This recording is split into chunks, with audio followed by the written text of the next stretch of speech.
Elisha గారి యొక్క సహవాసంలో ఉన్న ఒక కుటుంబాన్ని మనం చదువుకోబోతున్నాం ఈరోజు. ఓకేనండి.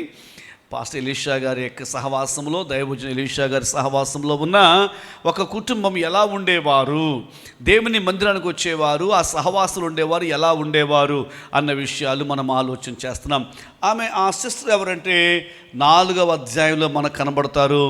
4వ అధ్యాయం 8వ వచనంలో, ఒక దినమందు ఎలీషా షూనేము పట్టణమునకు పోగా అచ్చట గనురాలైన ఒక స్త్రీ. థ్యాంక్ యూ అండి అమ్మా.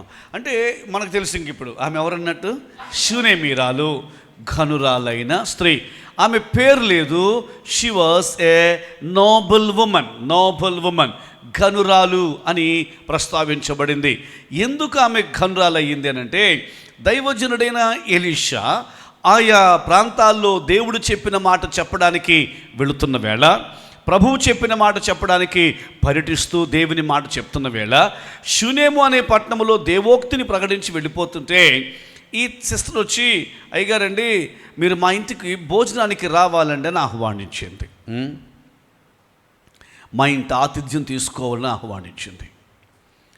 అంటే మొట్టమొదటిగా ఆమె ఎందుకు గనురాలని చెప్పొచ్చు అంటే, మొదటిగా ఇక్కడ ఆమె దైవజనునికి ఆతిథ్యం ఏర్పాటు చేసినటువంటి తల్లి. మనలో ఈ మాట వింటుంటే చాలా అనిపిస్తుంది, ఆమెనేంటంటే మేము కూడా పెడుతుంటాం. ఆమె కాదు, మేము పెట్టమో ఏంటి, అయ్యగారికి పెడుతున్నాం కదా భోజనం అన్నట్టుంది. కానీ షూనేమీరాలు పెట్టిన ఆతిథ్యపు సమయం వేరండి, మనం ఆతిథ్యం పెట్టే సమయం వేరు. మన ఇంట్లో బర్త్డే మీటింగ్ జరిగింది, అయ్యగారికి మంచి భోజనం పెట్టవచ్చు. ఇంట్లో మ్యారేజ్ జరిగింది, మంచి ఆతిథ్యం ఇవ్వచ్చు. ప్రార్థన పెట్టుకున్నాము కాబట్టి ఏదో మంచి ఆతిథ్యం ఇవ్వచ్చు. కానీ షూనేమీరాల ఇంట్లో ఏ ఫంక్షను లేదు, ఫంక్షన్లు ఆ ఇంట్లో జరగట్లేదు. ఆ ఇంట్లో అంత సంతోషమైన కార్యాలు ఏమీ లేవు. కానీ ఆమె దైవజనునికి ఆతిథ్యం ఏర్పాటు చేసింది. ఎలీషా పాస్టర్ గారి యొక్క చర్చి విశ్వాసులు ఎటువంటి వాళ్ళు అంటే, భోజనాలు పెడతారు. ఎలా సందర్భాన్ని బట్టి మనం పెడతాం, వారు సందర్భం లేకుండా కూడా పెడతారు. ఆమేన్. అంటే ఎలీషా పాస్టర్కి ఏమైనా భోజనం తక్కువ అండి? ఆయన ఆశ్రమంలో చాలామంది శిష్యులు ఉన్నారు. ఆయనకు భోజనం తక్కువ కాబట్టి కాదు, దైవజనునికి ఆతిథ్యం ఇవ్వడం అనేది గొప్ప ఆశీర్వాదకరం. సంఘానికి ఆతిథ్యం ఇవ్వడం అనేది గొప్ప ఆశీర్వాదకరం. ఆమె ఇచ్చింది. రెండవది, ఆమె ఆయనను భోజనం ఎలా పెట్టింది తెలుసండి? ఏదో ఫార్మాలిటీగా అడగలేదటండి, అడగాలి కాబట్టి నేమ్సేక్ అడగలేదట, బలవంతము చేసెను. She compelled him to have lunch or dinner at her home. ఆమె చాలా బలవంతం పెట్టింది, అయ్యా మా ఇంట మీరు ఆతిథ్యం తీసుకోవాలి, మా ఇంట మీరు భోజనం పెట్టాలి, భోజనం చేయాలి అని కోరుకుంది. దేవునికి మహిమ కలుగునుగాక. రెండవది, మనకు తెలుసు అమ్మ, ఇదే పెద్ద కొత్త ప్రసంగం ఏం కాదు కదా, అంత గంభీరంగా చూడకండి, మామూలుగా సింపుల్గా సండే స్కూల్ కథ చెప్తున్నాను నేను. సండే స్కూల్ స్టూడెంట్స్ కూడా చెప్పేస్తారు ఇది, కాబట్టి కొంచెం హెల్ప్ చేయండి. మొదటిగా ఆమె దైవజనునికి ఏం పెట్టిందండి? రెండవది కొంచెం గట్టిగా అది బలవంతం చేసింది. దైవజనునికి ఇంకేం ఏర్పాటు చేసింది ఆమె? అందరికి తెలిసిన విషయమే కదమ్మా, కొంచెం మాట్లాడతారు. ఒక రూమ్, ఒక గది ఏర్పాటు చేసింది. ఎవరు? అందరూ మాట్లాడదామండి. ఎవరండి? ఒక గదిని కట్టింది. గదిని కట్టిన తర్వాత ఒక మంచం, ఒక బల్ల ఏర్పాటు చేసింది. ఎవరు కట్టారు గది? ఎవరండి? గనురాలి స్త్రీ. అయితే ప్రభు నాకు నేర్పిన మాట ఏంటంటే, ఆమె ఎందుకు గనురాలంటే, దైవజనునికి ఆతిథ్యం ఇవ్వడం మాత్రమే కాకుండా ఆమె కట్టిన గది కానీ, ఏర్పాటు చేసిన టేబుల్, ఇవన్నీ కూడా ఎలా చేసిందంటే, ఆమె తన భర్తకు చెప్పి వారిద్దరూ కలిసి కట్టారు. ఆమె ఎందుకు గనురాలంటే తెలుసండి, ఆమె ఏది చేసినా తన భర్తకు చెప్పకుండా చేయదు, అందుకే గనురాలు. వివాహమైన ప్రతి ఒక్కరిని అడుగుతున్నాను, ఇంటిలో చర్చికి వచ్చే విశ్వాసుల కుటుంబాలు ఎలా ఉండాలి? మనం నేర్చుకున్న అంశం ఏంటంటే, ఎలీషా పాస్టర్ గారి చర్చిలో ఉన్న కుటుంబాలు, అది మనం నేర్చుకున్న అంశం, నేర్చుకోబోతున్న అంశం. కుటుంబం ఎలా ఉండాలంటే, ఇంటిలో భర్తకు ఏమీ చెప్పకుండా ఏమీ చెయ్యకూడదు. ఆమె తన భర్తకు చెప్పి రూమ్ కట్టించింది అయ్యగారికి. అందరూ సార్ దేవునికి స్తోత్రం చెప్తారండి. నా వైపు కొంతమంది కొంచెం విస్మయంగా చూస్తున్నారు. ఏంటంటే, అయ్యా షూనేమీరాలు భర్త అయితే చెప్పినప్పుడు వెంటనే విన్నాడు, కట్టాడు. కానీ మా ఇంట్లో అలా జరగదండి. మా ఇంట్లో అలా చెప్తే మొత్తానికి బెడిసి కొడుతుందండి, అందుకనే మేము చెప్పట్లేదండి అన్నట్టు ఆ జవాబు కనబడుతుంది కొందరు ముఖాల్లో. అయితే నేనేమంటానంటే, షూనేమీరాలు భర్త విన్నాడు, మీ భర్త వినడు అనేది మీరు చెప్పేది 100% నిజమే. కానీ వినకపోయినా మీ భర్తను ఒప్పించే సత్తా మాత్రం మీకు ఉందని నేను చెప్పగలను. ఎందుకంటే ఆయన దగ్గర డబ్బులు లేకపోయినా సరే కొత్త నెలలో లేకపోతే ఆఫెన్ చాలా పర్యాయాలు ఆ పాత ఫ్రిడ్జ్ తీయించేసి కొత్త ఫ్రిడ్జ్ కొనిపించారా లేదా? ఎవరు మాట్లాడరు ఏంటండి? ఆయన దగ్గర డబ్బులు లేకపోయినా సరే ఆ గోడ పడగొట్టేసి పైన ఇంకో స్టేర్ వేయించేసారా లేదా కొంతమంది? అంటే ఒక మాట చెప్పాలంటే, ఆయన వెండేమో కానండి, ఏదైనా అనుకుంటే ఒప్పించేసే కెపాసిటీ మాత్రం సిస్టర్స్కి ఉందండి, ఉంది. మీరు ఒకసారి ఎవరికాళ్ళు గమనించుకోండి, ఇంట్లో ఏం జరిగింది, అంత జరిగేది అంతా ఫైనల్ అథారిటీ మీదే కదా. కానీ పేరెంట్ ఆయన వినండి, ఆయన చెప్తే అర్థమవుతుంది, అలా అది ఫస్ట్ స్టేట్మెంట్ అంతే. కానీ మీరు ఏమనుకున్నారో అదే కొంటున్నాడు కదండి ఆయన, మీరు ఏమనుకుంటున్నారో అదే కదా చేసేది ఆయన. వెడ్డింగ్ కార్డు వచ్చింది, ఇదిగో పలానా వాళ్ళు వచ్చారు మన బంధువులు, వెళ్ళాలని మీరు చెప్తున్నారు. ఆయన అంటారు కార్డు చూడడానికి మనం వెళ్ళాం, ఇప్పుడు గుర్తొచ్చామేంటి అంటారు. ఆయన మాటలు ఆ రోజు ఎలా ఉంటాయంటే అసలు పెళ్ళికి వెళ్ళమేమన్నట్టు ఉంటాయి. కానీ ఇంకా 8 రోజులు ఉంది. కానీ ఆ పెళ్లి రోజు అందరికంటే ముందు ఆయనే రెడీ అయ్యారా అని బండి మీద ఆయనే తీసుకెళ్తాడు. ఏం జరిగి 8 రోజుల్లో ఏదో మీరు చేసి ఒప్పించేశారు ఆయనది.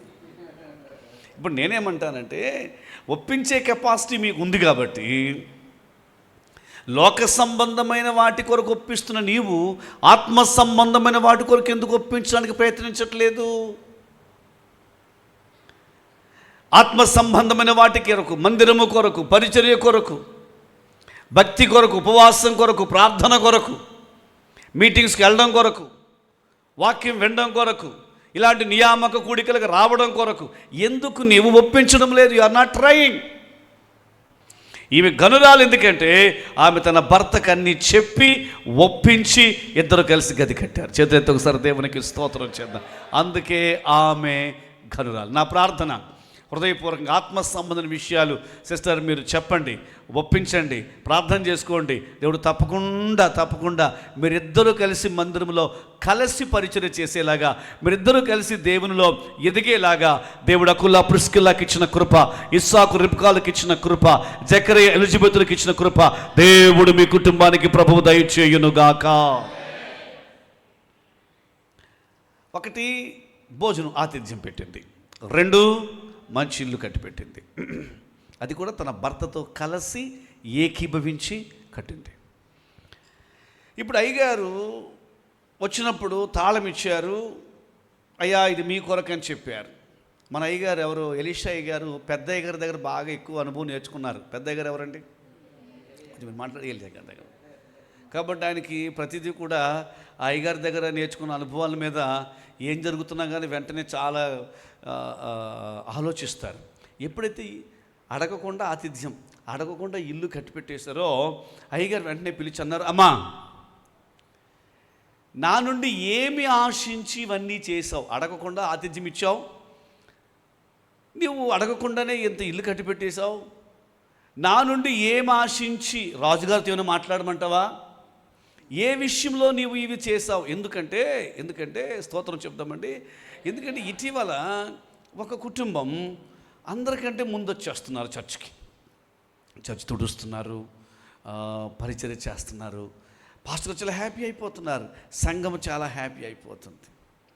3 వారాల తర్వాత ఆ కుటుంబం వచ్చి అంటున్నారు, అయ్యగారి దగ్గరికి వచ్చి అంటున్నారు, అయ్యగారండి ఓ 40,000 అప్పు ఇప్పిస్తారండి అని అడుగుతున్నారు.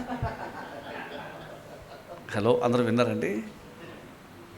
అంటే ఈ 2 వారాలు అందరికంటే ముందు వచ్చేసి పరిచర్య చేసేసి మోకాళ్ళు వేసేసి ప్రార్థన చేసేసిందల్లా దేనికోసం అనమాట అండి? హలో, ఎవరు మాట్లాడుతుంది ఏంటండి? ఈ అనుభవం ఎవరికి ఉంది? పెద్దయ్య గారి దగ్గర చూశాడు ఈయన, మన ఎలీషా గారు. ఇటువంటి కేసులు చాలా తగులుంటాయి ఆయనకి, పెద్దయ్య గారికి. అందుచేత ఈయన వెంటనే అడిగేశాడు. ఎందుకని మంచి స్ట్రైట్ ఫార్వర్డ్గా, అమ్మా అడగకుండా ఇల్లు కట్టిపెట్టావు, అడగకుండా ఆతిథ్యం ఇచ్చావు, మరి ఏంటి నేనేమైనా రాజుగారితో మాట్లాడినా అంటుంది. ఆమంటది కదా, అయ్యా ఆ మాట అనొద్దు, నేను మీ నుండి ఏదో ఆశించి ఈ భక్తి చేయలేదు, మీ నుండి ఏదో ఆశించి మీకు భోజనం పెట్టలేదు, మీ నుండి ఆశించి నేను ఏ విధమైనటువంటి ఈ ఫెసిలిటీస్ ఏర్పాటు చేయలేదు. నేను మీ ద్వారా వాక్యాన్ని నేర్చుకుంటున్నాను కాబట్టి దేవుని విశ్వాసిగా నేను చెయ్యదగిన ధర్మాన్ని మాత్రమే నేను చేస్తున్నాను తప్ప ప్రతిఫలం ఆశించి భక్తి చేయట్లేదు అన్నది. అందుకే ఆమె గనురాలు. చేతితో ఒకసారి దేవునికి స్తోత్రం చేద్దాం. ఈరోజు బ్రదర్ అమ్మా మన భక్తిని ఒకసారి అంచనా వేద్దామా, అనలైజ్ చేద్దామా. మనం ఎందుకు ఎక్కువ భక్తి, ఎందుకంటే ఉపవాసం ఉన్నాం, అది దేవుడు ఉపవాసం ఉండి మేలు చేస్తాడని, పరిచర్య చేస్తే దేవుడు ఎలాగో దీవిస్తాడని, దేవునికి ఇస్తే దేవుడు నన్ను అభివృద్ధి చేస్తాడని, అంటే ఏదో ఒక ప్రతిఫలం ఆశించి ఉపవాసం, ఏదో ఒక ప్రతిఫలం ఆశించి ప్రార్థన, ఏదో ఒక ప్రతిఫలం ఆశించి దేవునికి ఇవ్వడం, ఇది మనము చేస్తున్న భక్తి. కానీ ఎలీషా గారి చర్చి విశ్వాసం ఎటువంటి వాళ్ళు అంటే వారు దేవుని ఎదుట చేసే ఏ భక్తి కూడా దేవుడు ఏదో చేస్తాడని మాత్రం చేయట్లేదు. ఆ బబులోను దేశంలో షడ్రకు మేషాకు అబేద్నెగోలు ఒకటి అన్నారు, మా దేవుడు సమర్థుడు, మా దేవుడు చేస్తాడు. కానీ మేం మాత్రం ఇప్పుడు ఈ యొక్క ఘట్టాన్ని ఈ నిర్ణయాన్ని తీసుకుని దేని కొరకంటే దేవుడు మాకు చేస్తాడని మాత్రమే చేయట్లేదు, మాకు చెయ్యకపోయినా ఆయన దేవుడే. ఆమేన్ ఆమేన్ ఆమేన్ ఆమేన్ ఆమేన్. హల్లెలూయా హల్లెలూయా హల్లెలూయా. ఈ సంవత్సరాంతంలోకి వచ్చాక ఏమోనండి, ఈ సంవత్సరం అంతా బ్యాడ్ అండి, దేవుడు మాకు ఏం మేల్చేది అంటావా? లేక నాకు ఆయన చేసినా చేయకపోయినా ఆయన దేవుడే. ఈ సంవత్సరం మా ఇంట్లో వివాహం అవుతుందని ఎక్స్పెక్ట్ చేశాను, 24 ఎండింగ్కి వచ్చాను, వివాహం జరగలేదు. కానీ ఇంకా భక్తిని పెంచుతాను, విశ్వాసాన్ని పెంచుకుంటాను, శ్రద్ధగా దేవుని ఆరాధిస్తాను, ప్రార్థనలో సాగుతాను తప్ప దేవుడు నాకు మేలు చెయ్యలేదన్న కారణం చేత నేను అసలు చెప్పాలంటే ఈ సంవత్సరంలో అయ్యా ఏంటంటే బ్రదర్ ఈ మధ్య కొంచెం చాలా డల్ అయిపోయారు, ఎక్కువ రావట్లేదు, ఎక్కువ ఉపవాసాలకు రావట్లేదు, ఎక్కువ ప్రాణి ఎందుకు అయ్యగారు వచ్చినా కానీ ఏం ప్రయోజనం. కానీ ఆమె ఏమంటా తెలుసా, నా దేవుడు నాకేదో చేస్తాడని మాత్రం నేను భక్తి. ఎంతమంది ఈ అనుభవంలోకి వస్తారండి? నా దేవుడు నాకేదో మేలు చేస్తాడని నేను చేయలేదు, ప్రతిఫలము ఆశించకుండా భక్తి చేసినది కనుకనే ఆమెను గనురాలు అంటాం. ఆమేన్. కానీ ఆయన అయ్యగారి దగ్గర ఒక అసిస్టెంట్ ఉన్నాడు, ఆయనకి భలే ఇన్ఫర్మేషన్ భలే గ్యాదర్ చేసేస్తాడండి. ఆయన పెద్ద అయ్యగారు ఎలీషా గారికి తెలియదండి, ఆయన అయ్యగారితోటే వస్తాడా, 2 నిమిషాలు మొత్తం మ్యాటర్ చెప్పేస్తాడండి. ఎంతమంది ఉన్నారు చెప్తాడు, వాళ్ళకి విషయాలు ఏంటి చెప్తారు, వాళ్ళ దేవుడు చెప్తాడు, మొత్తం చెప్పేస్తాడు. వెరీ గుడ్ అబ్జర్వేషన్ చేస్తాడు. ఆ బ్రదర్ పేరు గెహాజీ, మనకు తెలుసు కదండి. అంటే ఆయన ఎక్కువ ప్రార్థన ఉండడు, అందరూ ప్రార్థన ఉన్నప్పుడు ఆయన ప్రార్థన ఉండడు. ఎలీషా గారి ఆశ్రమంలో జరిగిన విషయం ఏంటంటే, ఎలీషా గారి ఆశ్రమంలో ఓ రోజు తెల్లవారుజామున ఎలీషా గారు అందరూ లేచారు. ఆ క్యాంపస్లో ఉదయం లేవగానే అందరూ ప్రార్థన చేయాలి, స్తోత్ర బలి అర్పించాలి, స్తుతి ధూపం వేయాలి. కానీ ఎలీషా గారి యొక్క క్యాంపస్లో ఒక ఆయన, ఈ బ్రదర్ ఎటువంటి ఆయన అంటే, లేచి వీళ్ళ స్తోత్ర బలి అర్పించే లోపల అమలాపురం సెంటర్లో టీ తాగి వచ్చేస్తాడు. రోజుకో సెంటర్కి వెళ్ళి వచ్చేస్తాడు. ఇంకా స్తోత్రం ఇక్కడ అవ్వదు, ఆయన అప్పుడే మధ్యలో ఆ టీ మళ్ళీ ఇక్కడ మళ్ళీ ప్రార్థన అయిపోయిన వాళ్ళకి ఇచ్చే టీతో ఆ కోటలోకి వచ్చేస్తాడు. ఒకరోజు అలాగే లేచాడు, అందరూ స్తోత్రం అర్పిస్తున్నారు, ప్రార్థన చేస్తున్నారు. ఈయన బయటికి వెళ్ళాడు. ఈయన పని ఉంటాయి కదా, పొద్దున ఈయన పనుకొని ఉంటాయి షికారులు.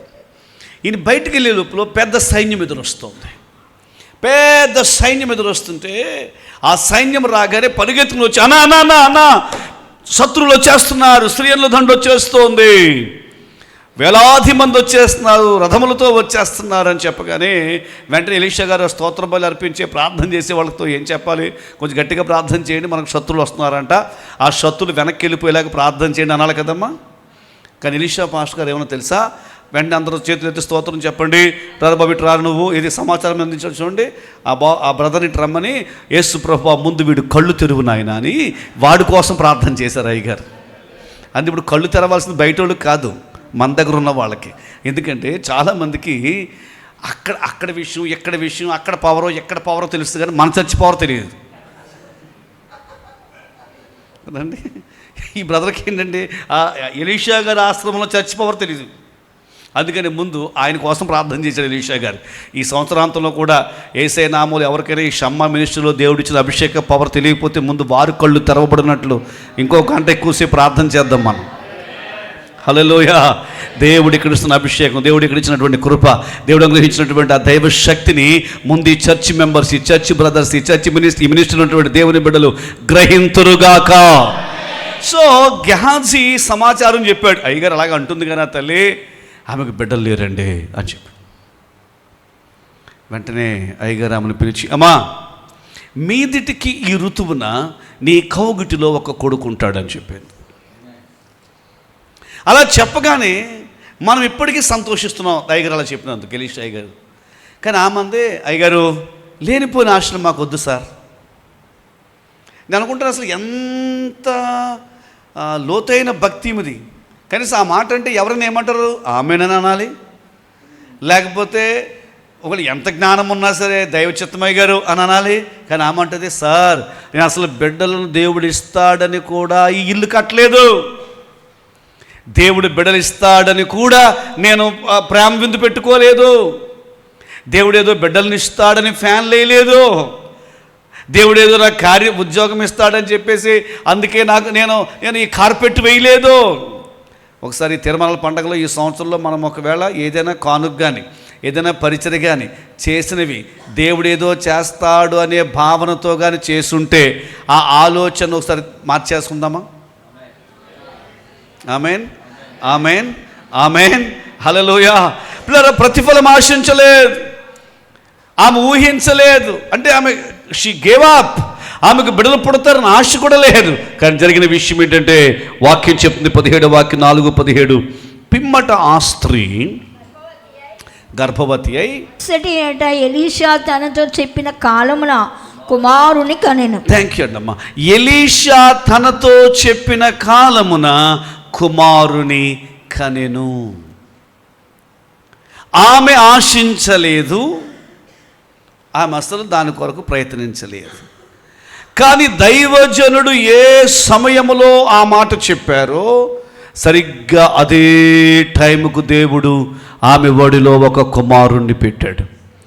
దైవజనునికి ఆతిథ్యం ఇచ్చుట, దైవజనుని కొరకు ఫెసిలిటీస్ ఏర్పాటు చేయుట, ఇలాగూ చేస్తే దేవుడు చేసే కార్యం ఏంటంటే నీవు అసలు ఎక్స్పెక్ట్ చేయనటువంటి కొన్ని కార్యాలు దైవజన్ నోట వచ్చే మాట ప్రకారం దేవుడు నీ కొరకు చేస్తాడు.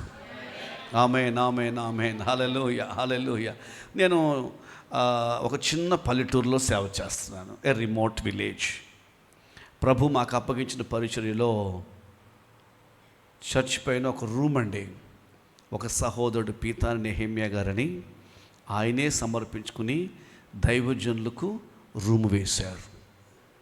ఆయన చాలా పెద్ద ఆయన, 65 years ఉంటాయి.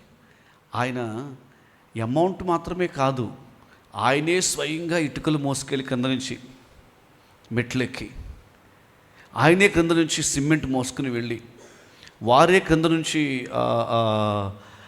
ఇసుక మోసుకుని వెళ్ళి గది కట్టారు. అలా ఒక్కరే కాదు, నేను జస్ట్ ఒక పేరు మాత్రం ప్రస్తావించాను మీకు.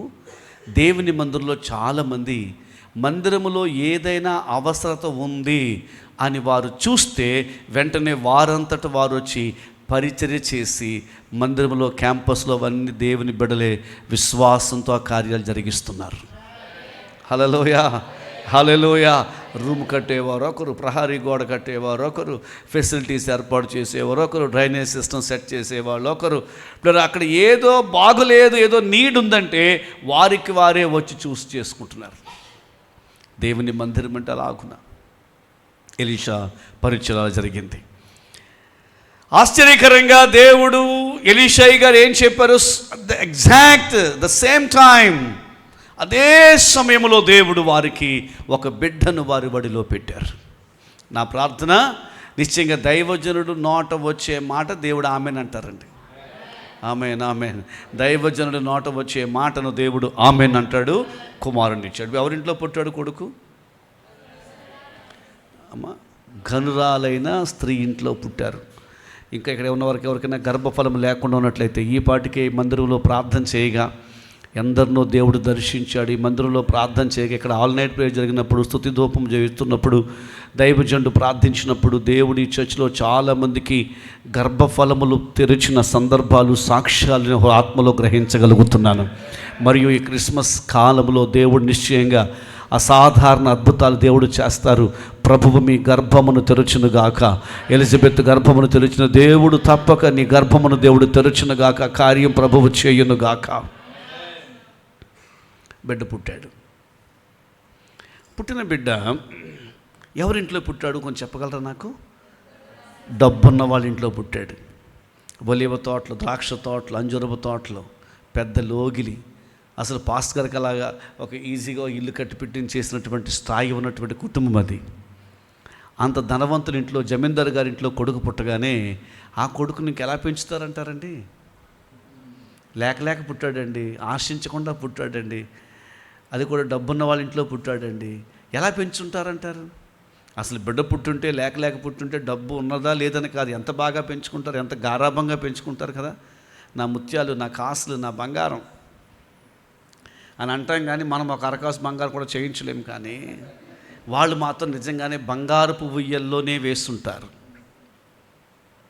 బంగారపు ఉయ్యల్లోనే ఆడించుంటారు, వెండి స్పూన్ తోటే తినిపించుంటారు. రియల్లీ రిచ్ పీపుల్, నిజముగా ధనవంతులు కదా. కానీ ఎలీషాయి గారి చర్చ్ మెంబర్స్ వాళ్ళు అది మర్చిపోకూడదు మనం.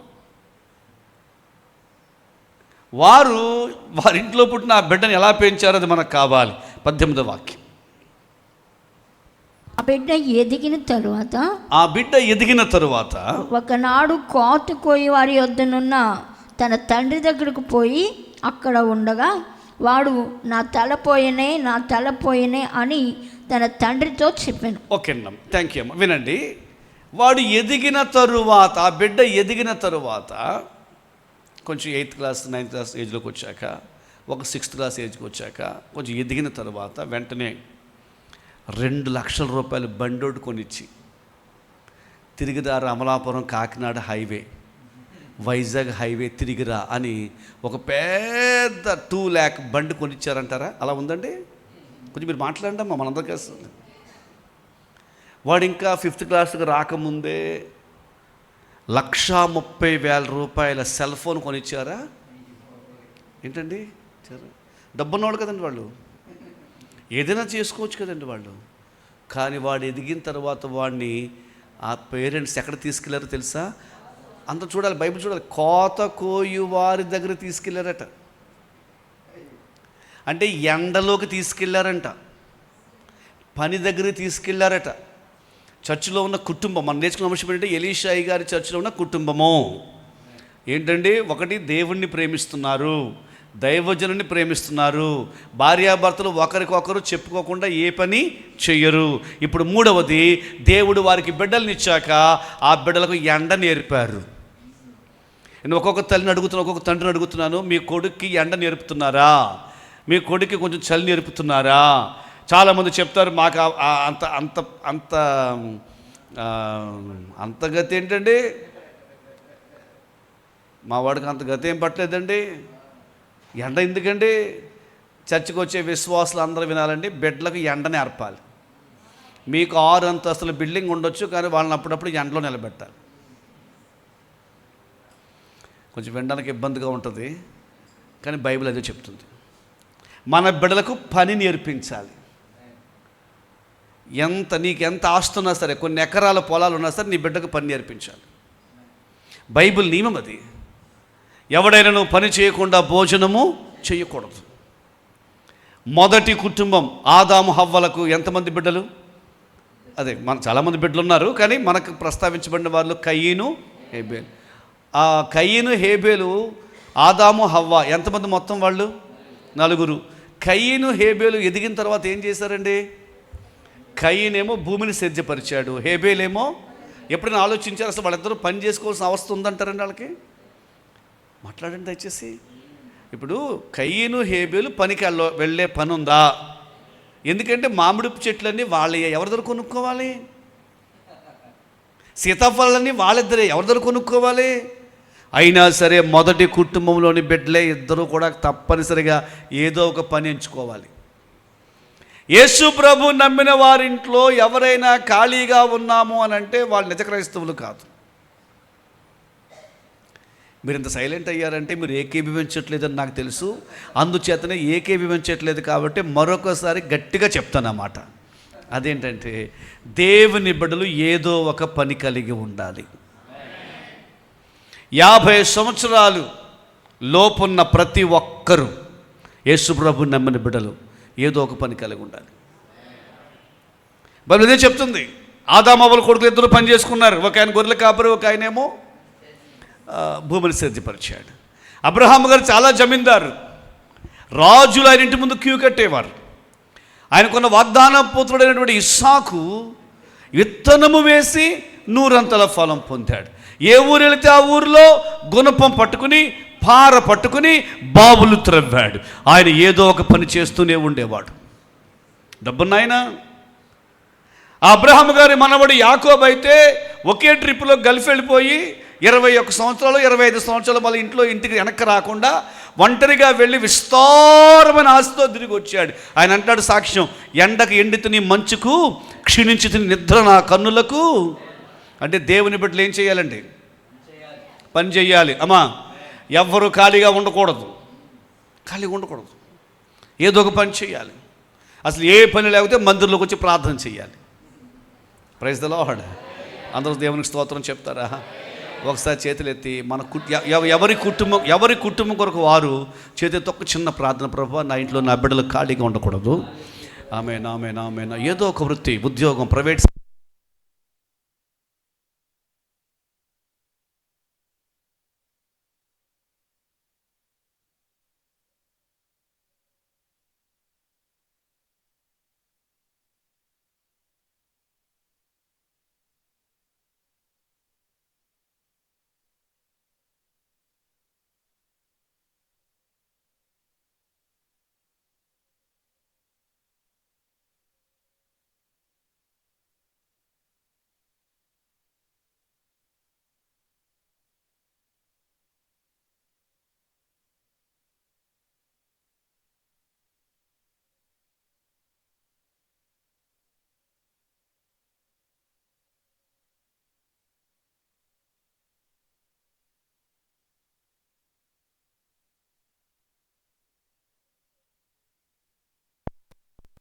మన బిడ్డలకు ఏదో ఒక జీవనోపాధిని ప్రభుత్వను గాక. ఎండ నేర్పారట, పని నేర్పారు. అంటే ఆ చర్చిలో ఉన్న రూల్ ఏంటంటే యవనస్తులు ఎవరు ఖాళీగా ఉండకూడదని. నేను ఎప్పుడు చెప్తాను, 20 ఇయర్స్ దాటాక మీ బిడ్డ అమలాపురం సెంటర్కి వెళ్ళి రావాలన్నా సరే, వాళ్ళు వెళ్ళే బండికి పెట్రోల్ వాళ్ళ డబ్బులు అయితే తప్ప బండి ఇవ్వకూడదు. ప్రధాన మెలకుగా విన్నారండి అన్నమాట. ఇవ్వకూడదండి. ఎవరి పాకెట్ మనీ, ఎవరి యొక్క డైలీ ఎక్స్పెన్సెస్ వాళ్ళు సంపాదించుకోవాలి. Praise the lord. Hallelujah, hallelujah. ఈరోజు కొడుకు పెళ్ళయ్యా కూడా ఆ కొడుకు తన భార్యను తీసుకెళ్ళడానికి బండి పెట్రోల్ నానేస్తున్నాడు. అటువంటి కొడుకు పెళ్లి చేయకుండా ఉంటే బెటర్. ఎందుకంటే అసలు నీది నువ్వు ఖర్చు పెట్టుకోవాలి. You must work hard. అది బైబిల్ సూత్రం, బైబిల్ నియమం. ఆమేన్. సో వాడు ఆ బిడ్డను ఎండలో నిలబెట్టారు. నేను చెప్పేది చదువులు మానిపించేసి పని దగ్గర పెట్టమని చెప్పట్లేదు, చదువులు మానిపించేసి పొలం దగ్గర పెట్టమని చెప్పట్లేదు. నేను చెప్పేది ఏంటంటే వారికి కష్టం నేర్పండి అని చెప్తున్నాను, వారికి ఎండ నేర్పండి అని చెప్తున్నాను. ఆ తర్వాత వాడు సుకుమారంగా పెరిగిన బాబు కదా, అందుకని తలపోటు వచ్చేసింది ఎండకి. తలపోటు వచ్చేస్తే తలపోటను కూడా కాదు, అతను అంటున్న మాట ఏంటి తెలుసా? తలపోయనే. మళ్ళీ సుకుమారంగా మాట్లాడండి ఆ మాట. తలపోయనే అన్నాడు.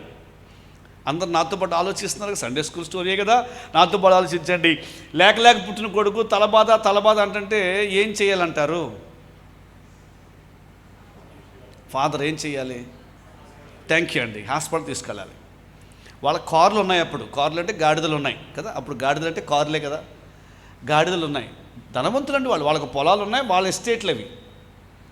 డాక్టర్ దగ్గరికి తీసుకెళ్ళాలి, లేక డాక్టర్ గారిని పిలవని పంపించాలి. కానీ ఆయన ఏం చేశాడు తెలుసా, ఒక అసిస్టెంట్ని పిలిచి, రే బాబు ఇంటికి తీసుకెళ్ళిపోండి, ఇంటికి పంపించేశారు.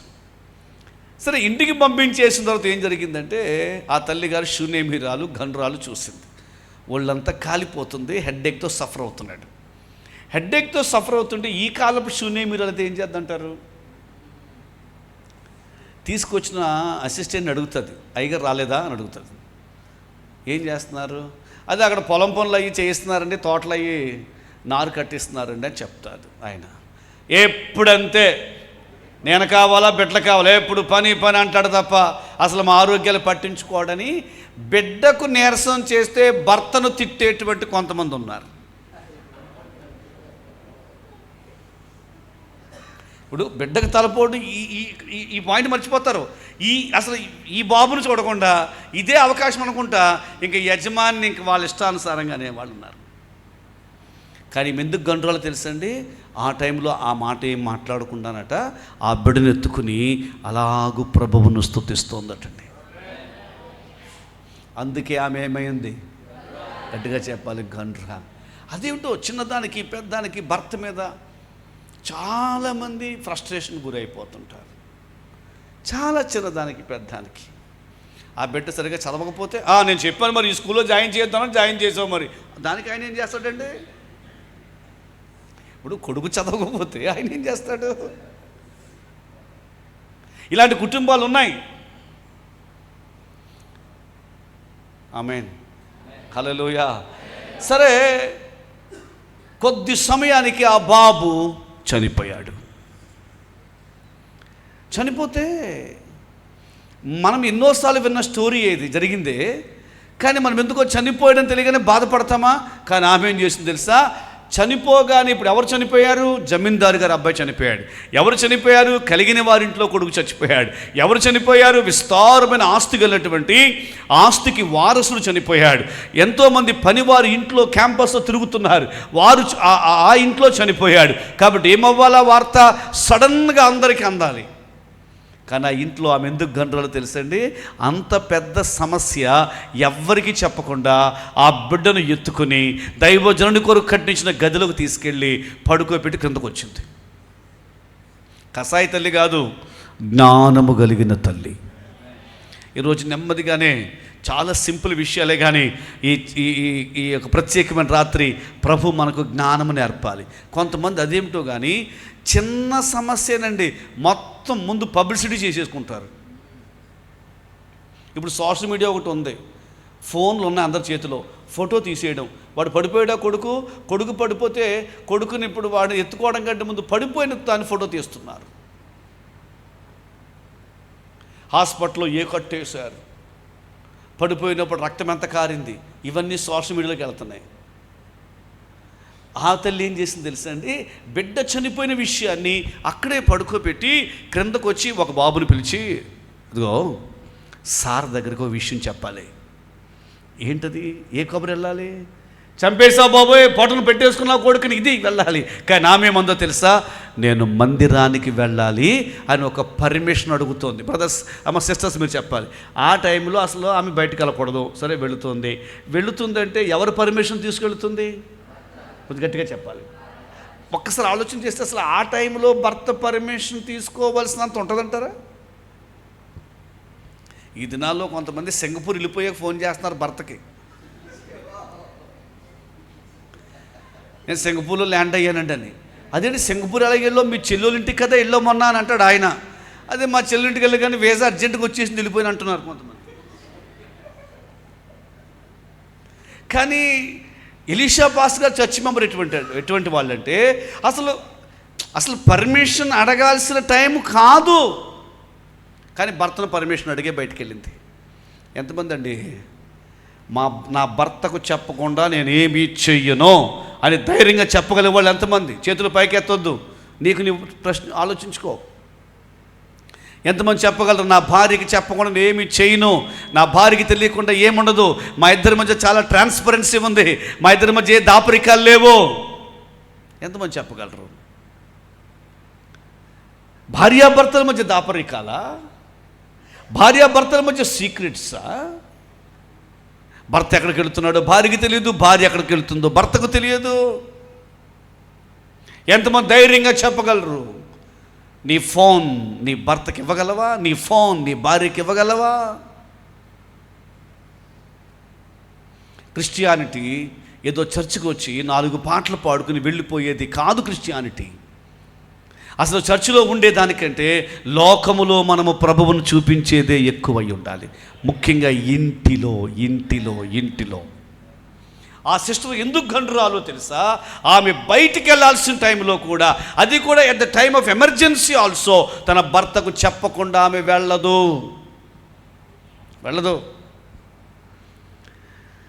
ఇది తీర్మానాల పండుగ కాబట్టి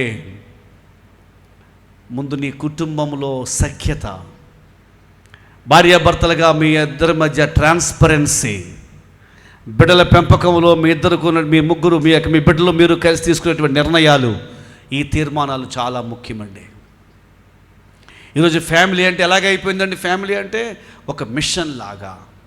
అక్కడ ఒక సోఫా ఉంది, ఇక్కడ ఒక కుర్చీ ఉంది, అక్కడక్కడ అన్ని కుర్చీలు కలిస్తే ఎలాగా అవి మాట్లాడుకోవు అన్నట్టుగానే వ్యక్తులు కూడా మారిపోతున్నారు. ఇల్లంటే అలా కాదండి సిస్టర్ గారు, బ్రదర్, ఇల్లంటే అలా కాదండి. మీరు నలుగురు కలిసి మాట్లాడుకుంటేనే ఇల్లండి, మీరు నలుగురు కలిసి ప్రార్థన చేసుకుంటేనే కుటుంబం అండి, మీరు నలుగురు కలిసి చర్చించుకుంటేనండి ఫ్యామిలీ. లేకపోతే ఏదో రెస్టారెంట్కి వెళ్ళినట్లు, హోటల్కి వెళ్ళినట్లు, ఎవరి టేబుల్ దగ్గర వాళ్ళు వెళ్ళి ఎవరి బిల్లు వాళ్ళు కట్టేసుకుని ఎవరు ఆర్డర్ చేసి వారు తినేసేది కాదు ఇల్లంటే. కుటుంబం అంటే కలిసి ఉండేది, కుటుంబం అంటే ఐక్యత కలిగి ఉండేది. అసలు దేవుడు కుటుంబాన్ని ఎందుకు ఏర్పాటు చేశాడు? God wants to visit the family. దేవుడు ఆ ఇంటికి రావాలనుకున్నాడు.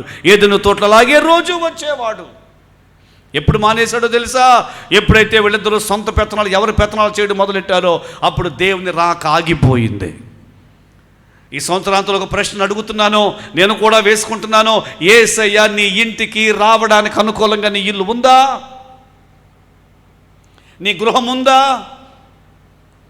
నీ భర్తకు నీకు మాటలు లేవు, నీ భార్యకు నీకు మధ్య ట్రాన్స్పరెన్సీ లేదు. ఇంకేంటి క్రిస్టియన్ ఫ్యామిలీ? ఇంకేంటి క్రైస్తవ కుటుంబం? ఎలీషా పాస్టర్ గారు చర్చిలో గండ్రాలు ఎటువంటి తెలుసా? Even at the time of that crisis తన భర్త దగ్గర పర్మిషన్ తీసుకుని వెళుతుంది. హల్లెలూయా, హల్లెలూయా. ఇటీవల కొంతమంది ఏం చెప్తున్నారు తెలుసా? నాకు ఆయన మొన్న చెప్పి వెళ్ళాడా, నేను చెప్పాలని ఎక్స్పెక్ట్ చేయడం ఎంతవరకు సమంజసం? కొంతమంది అడుగుతున్నారు నన్ను.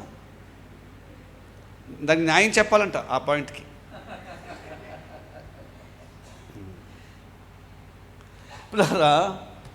క్రిస్టియన్ ఫ్యామిలీ చాలా పరిశుద్ధంగా, పవిత్రంగా, ట్రాన్స్పరెంట్గా ఉండాలి. ఆమేన్. ఎందుకో ప్రభు మరలా మాట చెప్పిస్తున్నారు. అమ్మ, మీ ఫ్యామిలీలో ఐక్యత కావాలి, బ్రదర్, మీ ఫ్యామిలీలో ఐక్యత కావాలి, సమాధానం కావాలి, కలిసి ఉండాలి, ఒకరికి దాని ట్రాన్స్పరెన్సీ అని అంటుంటాం. ఆమేన్. ప్రభు నాకు శ్రేష్టమైన భార్యని ఇచ్చారు, 3 కుమార్తెలను ఇచ్చారు. ఈరోజు ఇక్కడ నిలబడుతున్న విషయం నా భార్యకి తెలుసు. నేను ఇప్పుడు ఎక్కడ ఏ స్టేజ్ మీద ఉన్నానో. నా 3 కుమార్తెలు, ఒక కుమార్తె స్వీడన్లో ఉంది, ఒక కుమార్తె, 2 రాజమండ్రి ఉన్నారు. స్వీడన్లో ఉన్న కుమార్తెకి తెలుసు నేను ఇప్పుడు షమ్మా మినిస్ట్రీస్లో ఉన్నానని. రాజమండ్రి బిడ్డలకు తెలుసు నేను ఇప్పుడు షమ్మా మినిస్ట్రీలో ఉన్నానని. నేనేం చెప్తాను తెలుసా? ఫ్యామిలీ చాలా ముఖ్యం.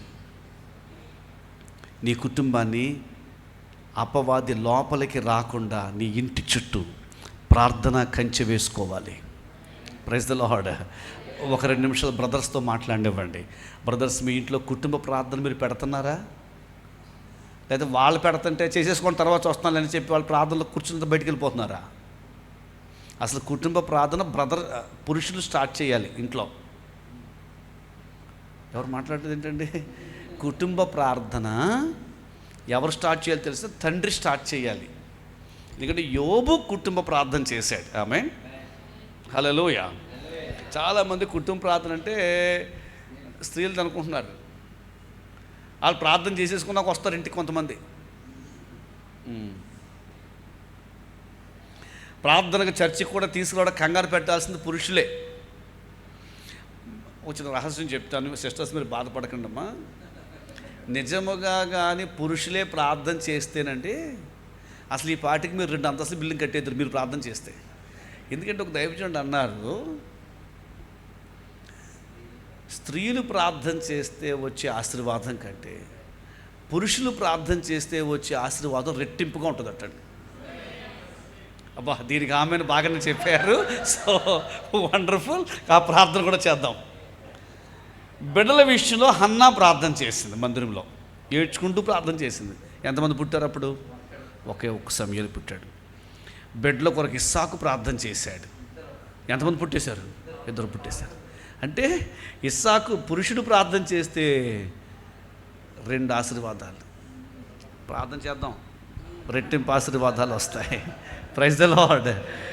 సిస్టర్స్ కూడా భలే చెప్పారండి, ప్రార్థన చేయమన్నారు అని. నేను చెప్తున్నా వాళ్ళు ఏమో ప్రార్థన చేయాలి, సిస్టర్స్ ఏమో కన్నీరు కార్చాలి, రోదనం చేయాలి, అంగలార్ప విద్య నేర్చుకోవాలి. Praise the Lord. చప్పలు కూడా ఒకసారి దేవునికి స్తోత్రం చేద్దాం.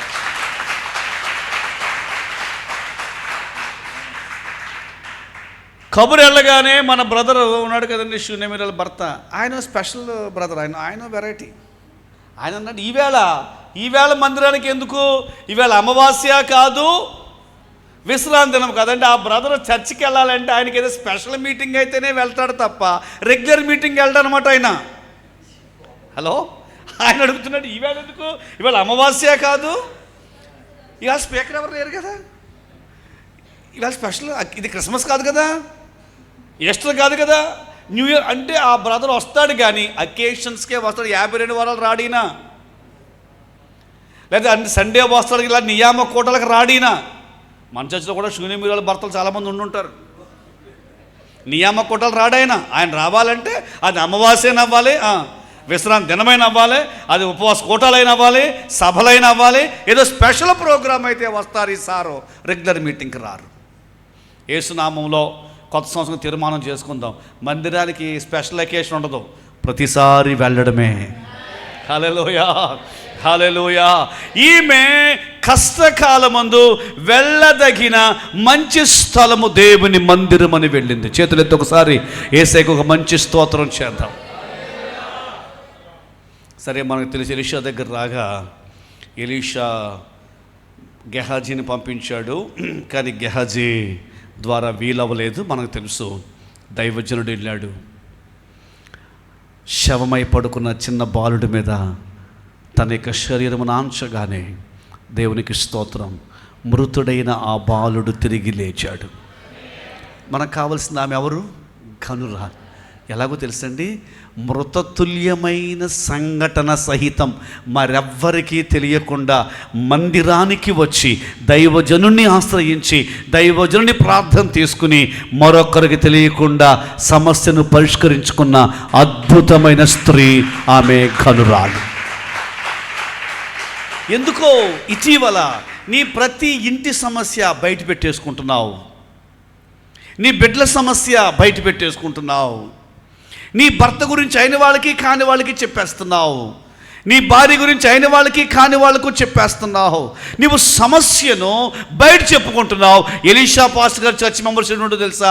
మరణము సైతం బయటకు చెప్పకుండా మరణపకరమైన సంఘటనలను పరిస్థితులను మార్చుకున్న అద్భుతమైనటువంటి విశ్వాసి షూనేమిరాలు. ఈ సంవత్సరాంతంలో మృతతుల్యమైన ప్రతి పరిస్థితి దేవుడు తొలగించి ఇంట్లో జీవాన్ని ఇచ్చునుగాక, ఇంట్లో లైఫ్ ఇచ్చునుగాక, ఇంట్లో లైఫ్ ఇచ్చునుగాక, ఇంట్లో లైఫ్ ఇచ్చునుగాక. మరలా చెప్తున్నాను, దయచేసి ప్రాబ్లమ్స్ బయట వాళ్ళకి చెప్పకండి, ప్రాబ్లమ్స్ మరొకరికి చెప్పకండి, ప్రాబ్లమ్స్ అన్వాంటెడ్ వ్యక్తికి. మన ప్రాబ్లమ్స్ ఎలా ఉన్నాయో తెలుసండి? ఇంట్లో జరిగే గొడవ దారిని వెళ్ళి ఐస్ క్రీమ్ ఆయన ఆఫ్ చేసి ఐస్ క్రీమ్ కొంటూ ఆయనకి చెప్తున్నావు, తినేస్తున్నాడు బాబు మా ఇంట్లో ఆడది అని చెప్తున్నాం. వై? ఖానా పెళ్ళిలో ఏం చెప్పండి?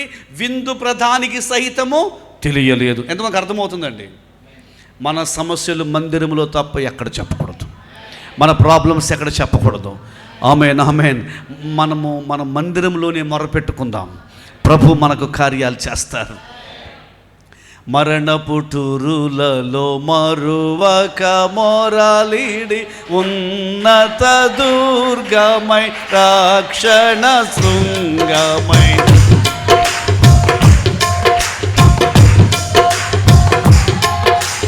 ఉన్నత దుర్గమై రక్షణ శృంగమై తన ఆలయములో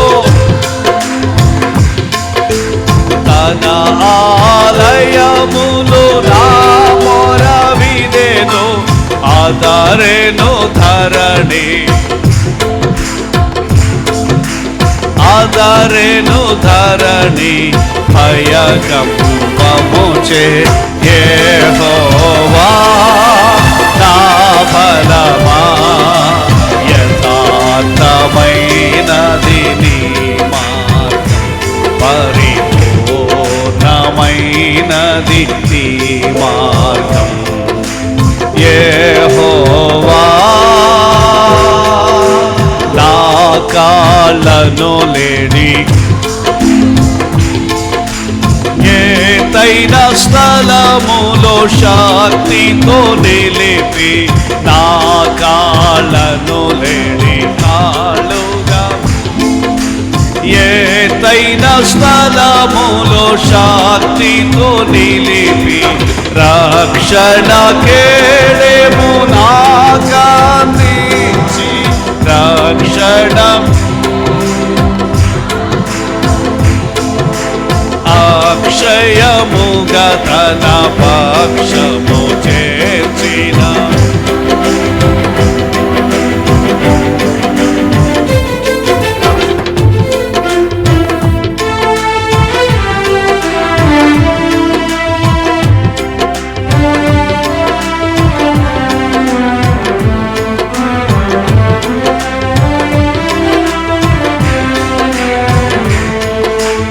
యెహోవా హల్లెలూయా. ప్రతి మరణకరమైన పరిస్థితులు దేవుడు జీవంలోనికి నడిపించును గాక. ఆ సహోదరి షూనేమీరాలు 4వ అధ్యాయంలో కనబడతారు, కానీ 5వ అధ్యాయంలో ఆమె గురించి వ్రాయబడలేదు. 6వ అధ్యాయంలోనూ ఆమె గురించి వ్రాయబడలేదు. 7వ అధ్యాయంలోనూ ఆమె గురించి వ్రాయబడలేదు. కానీ 8వ అధ్యాయంలో ఒకరోజు ఎలీషా ఈ సిస్టర్ని పిలిచాడు.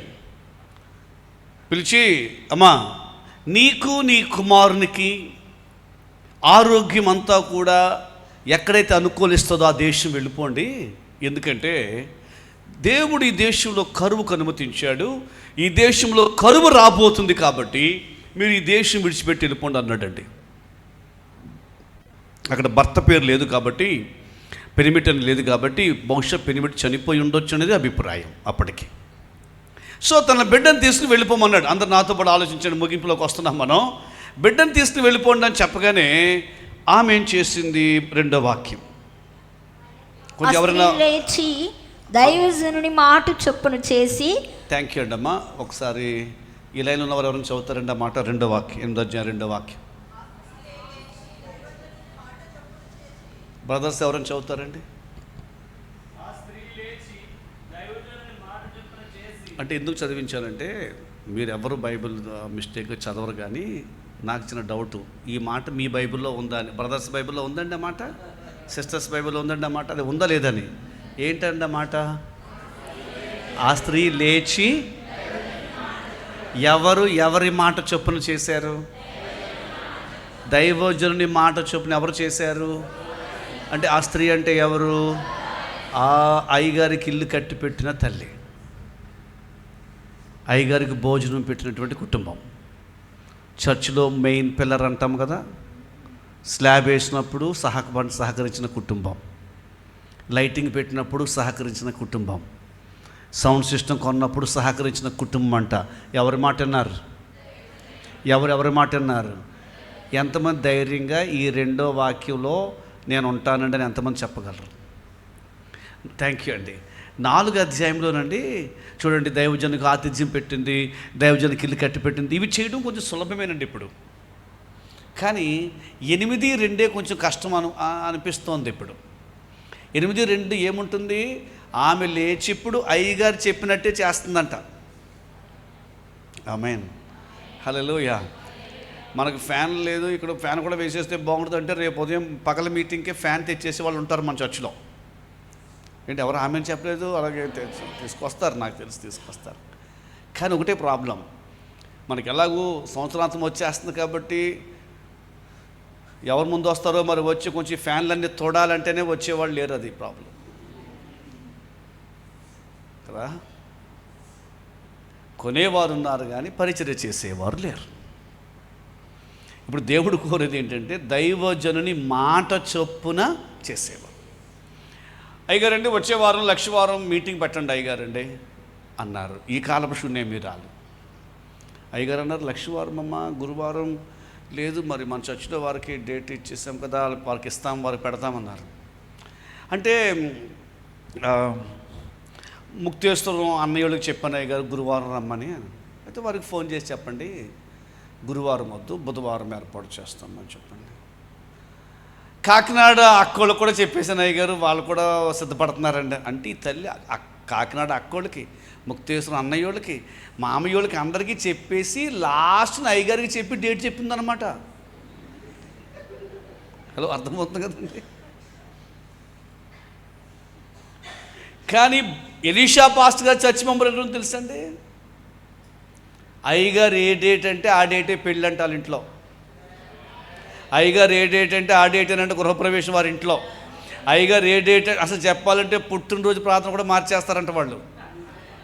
చేతుల దేవునికి స్తోత్రం చేద్దామండి, చేతుల దేవునికి స్తోత్రం చేద్దామా. హల్లెలూయా, హల్లెలూయా. నేను ప్రభుని ఎంతో స్తుతిస్తున్నాను. ప్రభు మాకు అప్పగించిన పరిచర్యలో ఎవరి దగ్గర మీటింగ్ పెట్టాలంటే కొన్నిసార్లు తెల్లవారుజాము 4 గంటలకు పెడతామండి. ఎందుకంటే ఆ రోజు కానీ డే టైం నైట్ నాకు లాంగ్ జర్నీ మీటింగ్స్ ఉంటే నాకు అనుకూలమైన టైం 4 to 6, 5 to 7 అలా, కాబట్టి అలాగే పెడుతుంటాం. లేకపోతే కొన్ని పర్యాయాలు ఇప్పుడు మధ్యాహ్నం మీటింగ్ చూసి వెళ్ళాను చూడండి, అలాగూ 3 to 5, 4 to 6 మీటింగ్ పెట్టుకుంటాం. పెద్ద ప్రోగ్రామ్ అయినా సరే అలాగే పెట్టుకుంటాం. దేవుని బిడ్డలందరూ నమ్మకంగా అలాగే అయ్యా తప్పకుండా మీరు వచ్చి వాక్యం చెప్పండి, ఏ టైం అయినా పర్వాలేదు, మీ ఇష్టమండి, ఏ టైం అయినా పర్వాలేదు. ఎలీషా పాస్టర్ గారు చర్చ్ మెంబర్స్ అలా ఉన్నారు. కానీ కొన్ని చోట్ల నేను చూశాను, అసలు ఫస్ట్ ఎవరండి, అసలు ఫౌండేషన్కి హెల్ప్ చేసింది ఎవరు? ఐరన్ తెచ్చింది ఎవరు? అసలు అయ్యగారికి పైన రూమ్ వేసింది ఎవరు? అయ్యగారికి అసలు భోజనం పెట్టింది ఎవరు అని మా ఇంటికాడ మీటింగ్ పెట్టరంట. మొన్న ఆ రోజు అడిగితే అంటున్నారంట ఈ కాలపు శూన్యమీరాలు. కానీ బైబిల్లో శూన్యమీరాలు ఏమి చేసింది తెలుసండి? దైవజనుని మాట చొప్పున చేసి. అందరు దేవునికి స్తోత్రం చెప్తారండి. దైవజనుని మాట చొప్పున చేసి. హల్లెలూయా, హల్లెలూయా. కొంచెం ఆలోచిస్తే అయ్యగారు ఏమన్నారు? ఈ ఊరు నుంచి విడిచిపెట్టి వెళ్ళిపోమన్నారు. అసలు అదే వెళ్ళాల్సిన అవసరం ఉందంటారా ఈమెకు? లేదు. డబ్బున్న వాళ్ళు కదండి, నిజంగా కరువే వస్తే ఊరంతా వెళ్ళాక లాస్ట్న వెళ్ళొచ్చు. కానీ పాస్టర్ గారు చెప్పారు కాబట్టి వెళ్ళిపోతుంది అంతే. నా ప్రార్థన కడవరి కాలంలో దైవజనుడు ఏం చెప్తే, సంఘం ఏం చెప్తే, దేవుడు ఏం చెప్తే అది చేయదగినటువంటి వ్యక్తులను దేవుడు మన మధ్య సిద్ధపరచునుగాక. Praise the lord. ఆమె అలా చేయగానే తన ఇంటి వారిని తోడుకుని ఎక్కడికి వెళ్ళిపోయిందండి? ఫిలిష్తీయుల దేశంలోకి వెళ్ళిపోయి 7 సంవత్సరాలు ఆ దేశంలో ఉండిపోయింది. ఆఫ్టర్ 7 years, 7 సంవత్సరాలు గతించిన తరువాత ఆమె మరలా రిటర్న్ వచ్చిందండి. కొంచెం జాగ్రత్తగా వింటారా మెలకువగా. 7 years అయిన తర్వాత తిరిగి వచ్చింది. జరిగింది ఏంటంటే ఆమె చాలా సంతోషంగా ఆఫ్టర్ 7 years ఇంటికి రాగా తన యొక్క గేట్ తీసుకుని లోపలికి వెళుతోంది. గేట్ తీసుకుని లోపలికి వెళుతుంటే ఆ ఇంట్లో ఎవరో లోపల ఉన్నారు. ఆ ఇంట్లో అమ్మాయి ఏంటి ఇలా వచ్చేస్తున్నావు అన్నారు. నా ఇంట్లోకే నన్ను ఎవరా అంటున్నారా అంటూ ధైర్యంగా లోపలికి వెళ్ళిపోతుంది ఆమె లోపల రూమ్లోకి. అమ్మ నీకు కదా చెప్పేదని. ఎవరు నువ్వు అంటున్నారు వాళ్ళు. జరిగింది ఏంటి తెలుసండి? 7 సంవత్సరాలు ఇక్కడ లేదు కదా, అందుచేత ఆ ఇంటిని ఎవరో వీళ్ళకి అమ్మేశారు. అంటే అసలు ఆమె ప్రమేయం లేకుండా ఆమె ఇల్లును మరొకరు కబ్జా చేసేసారు. దస్తావేజు కూడా చూపించున్నారు, మేము కొనుక్కున్నామని. మైండ్ ఆమెకి షాక్ అయిపోయింది. ఆమె మేలు జరిగిందా కీడు జరిగిందా కొంచెం చెప్పాలి అందరూ. ఎవరి మాట వింటే? కొంచెం గట్టిగానే చెప్పండి, మనం చెప్పుకున్నదే కదా. ఎవరి మాట వింటే? దైవజనుడు మాట వింటే ఏం జరిగింది? నష్టం జరిగింది. ఆమెకు అర్థం కాలేదు. పరిగెత్తుకుని వాళ్ళకున్న అంజూరపు తోట దగ్గరికి వెళ్ళింది. అంజూరపు తోట దగ్గరికి లోపలికి వెళితే అక్కడ ఒక వాచ్మెన్ కూడా, ఇదేంటి వాచ్మెన్ ఎప్పుడు లేడు మాకు అనుకుని తీరా వెళితే అక్కడ ఈమెను లోపల రానివ్వట్లేదు. అంజూరపు తోట కూడా ఎవరో పన్ను రసీదులు మార్చేసి ఇంకొకళ్ళు కబ్జా చేసేశారు. ద్రాక్ష తోట కూడా ఇంకొకళ్ళు కబ్జా చేసేసారు. ఒలీవ తోట కూడా ఇంకొకళ్ళు కబ్జా చేసేసారు. ఆమె ఆస్తంతా ఎవరెవరో ఇష్టానుసారంగా వాళ్ళు తీసేసుకున్నారు. నష్టమా లాభమా? అందరూ మాట్లాడాలి. ఎవరి మాట వింటే? ఇప్పుడే 5 నిమిషాల ముందు గట్టిగా చెప్పాను నేను ఒక మాట. ఏంటో మాట? దైవజన మాట వినాలి, దైవజన మాట వినాలి. కానీ జరిగింది ఏంటండి? నష్టం. అన్నీ యాజ్ ఇట్ ఈజ్గా బైబిల్ ఏముందో అలా చదువుకోవాలి. బైబిల్ మనకు చాలా ట్రాన్స్పరెంట్గా ఉంటుంది. బైబిల్ మనకు అన్ని ఓపెన్గా ఉంటాయి. ఇందులో ఏది కూడా మనము వాక్యాన్ని ఏమి వక్రీకరించుకోక్కర్లేదు.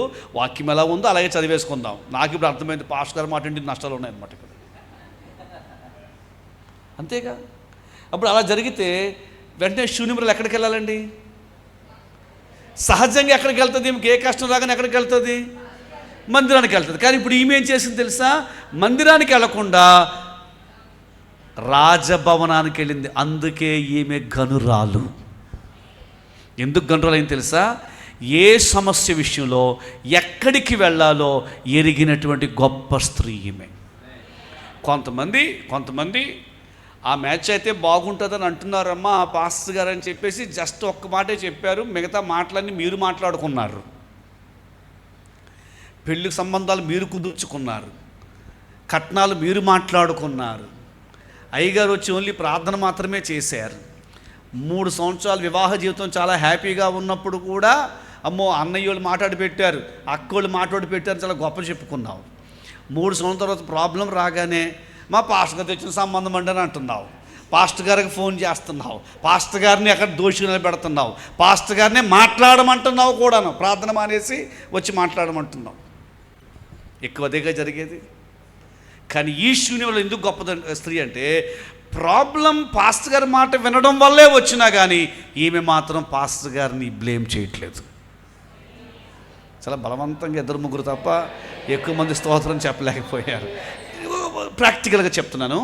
దేవుని మాట వినగా, దైవజనుని మాట వినగా కొన్ని పర్యాయాలు విషయాలు ఎలా ఉంటాయంటే, ఎందుకిన్నామా సంఘం మాట, ఎందుకిన్నామా పాస్టర్ గారి మాట, ఎందుకిన్నామా వాక్యం మాట అన్నట్టుగా పరిణామాలు జరుగుతూ ఉంటాయి. బహుశా ఈ పాటికి నీ లైఫ్లో కూడా జరుగుతూ ఉండొచ్చు. మనం ఓపెన్గా అనలేము, కానీ మనసులో మాత్రం మా అయ్యగారు చెప్పారు, ఆయన చెప్పినట్టే చేశాను కానీ నాకు నష్టం వచ్చింది. దైవజనుడు చెప్పారు, ఆయన చెప్పినట్టే చేశాను కానీ నాకు ఎందుకో ఇప్పుడంతా సమస్యాత్మకంగా ఉంది. ప్రాక్టికల్గా చాలాసార్లు మనకు జరుగుతుంది. అయ్యగారు చెప్తేనే వెళ్ళానండి, అయ్యగారు చెప్తేనే మానేశానండి, అన్నతో ప్రార్థన చేయించుకున్నాకే జాయిన్ అయ్యానండి అని, కానీ ఎందుకో నాకేమీ ఫలింపు లేదండి అనే సంఘటనలు కొన్ని జరుగుతాయి. ఏమికి జరిగినట్టే. Let us be practical. Hallelujah. అందుకే ఇంక చర్చ్ మానేశాను, అందుకే ఇంక గుడి మానేశాను, ఇంకెవరు వెనకంటే మాట అని చెప్పి కూడా నేను వీడియో పెట్టేశాను. కానీ ఈమె ఏం చేసింది తెలుసండి? పాస్టర్ గారిని ఏమనలేదు. ఆమేన్. అందరూ యేసయ్యకు స్తోత్రం చేద్దామా? స్తోత్రం స్తోత్రం స్తోత్రం. ఆమె ఎక్కడికి వెళ్ళింది తెలుసా? రాజుగారి దగ్గరికి వెళ్ళింది. రాజుగారి దగ్గర భలే విచిత్రమైన సంఘటన జరుగుతుంది. ఈ వెళ్ళేటప్పటికి మన ఎలీషా గారి యొక్క శిష్యుడు ఒక ఆయన ఉన్నాడు. అందరు దేవునికి స్తోత్రం చెప్తారండి. స్తోత్రం. ఎలీషా గారేమో రాజుల్ని ఎదిరిస్తాడు. ఏ రాజు అయినా, ఏ సైన్యాధిపతి అయినా సరే, వాళ్ళ ఎమ్మెల్యే గారు వచ్చారా, లోపల రమ్మని కూర్చోమండి, వాక్యం నాకు ప్రార్థన చేస్తానంటాడు ఎలీషా గారు. కానీ ఎలీషా గారి చర్చిలోనే ఎలీషా గారి టీంలో ఒక బ్రదర్ ఉన్నాడు. ఆయన మాత్రం ఇక్కడ అలాగే అన్నా అంటాడు, కానీ ఆ ఎమ్మెల్యే గారితో కాంటాక్ట్లో ఉంటాడు. నయమానుతో కాంటాక్ట్లో ఉంటాడు. ఆయన ఇక్కడ మీటింగ్లో ఉంటాడా, మధ్యలో ఎప్పుడో ఒకప్పుడు ఆ మీటింగ్ వెళ్ళి వచ్చేస్తుంటాడు. ఆయన స్టేటస్లోనూ పాస్టర్ గారితో దిగిన ఫోటోను సెల్ఫీ ఉంటుంది, ఎంపీ గారితో సెల్ఫీ కూడా ఉంటుంది. ఆయన అవకాశం దొరికితే చాలు ఆ రాజకీయ మీటింగ్లో కూర్చుంటాడు. హల్లెలూయా. ఇప్పుడు ఏం జరిగిన విషయం తెలుసండి, మన సిస్టర్ గారికి వెళ్ళేటప్పటికి ఆ బ్రదర్ రాజుగారి దగ్గర ఉన్నాడు. ఆయన అక్కడే ఉంటాడు, ప్రార్థనలు ఉండడం, ఆయన అక్కడే ఉంటాడు. కానీ ఆయన ఏం చేస్తున్నాడంటే రాజుగారికి ఒక సాక్ష్యం చెప్తున్నాడు. మా గురువు గారు ఎలీషా గారు ఒక బిడ్డను బ్రతికించారండి, ఆ బిడ్డను బ్రతికించారని సాక్ష్యం చెప్పే లోపల ఈ సిస్టర్ లోపలికి వెళ్ళారు. దేవునికి స్తోత్రం చేద్దాం. హల్లెలూయా. ఆయనకి మంచి ప్లస్ అయిపోయింది ఆ బ్రదర్కి. నేను చెప్పాను కదా రాజుగారు సాక్ష్యం, ఆ తల్లి ఈవిడేనండి అన్నాడు. బహుశానికి ఏ కారుకిచ్చి పంపించేసి ఉంటాడు. పంపించేసిన తర్వాత ఇప్పుడు ఆమెను అడిగాడు, ఏంటమ్మా నీ బిడ్డను బ్రతికించాడంటే పాస్టర్ గారు ఏంటంటే, ఆమె మొత్తం సంగతి చెప్పింది. అది మనం చదువుకున్న మూలవాక్యం. దేవునికి స్తోత్రం చేద్దాం.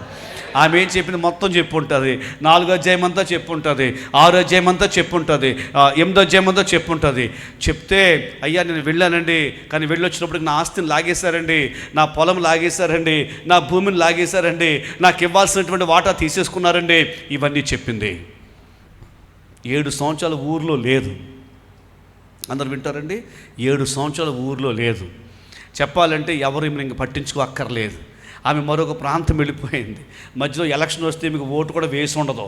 అలాంటి స్త్రీ ఇక, కానీ వాక్యం చెప్తుంది, రాజుగారు అది విని ఆమె పక్షముగా ఒక ఆఫీసర్ నియమించాడట. హల్లెలూయా, హల్లెలూయా, హల్లెలూయా. మీరు ఎప్పుడైనా గమనించారా? నేను నమ్ముతున్నాను ఏకసభ్య కమిషన్ ఒకటి వేశాడు.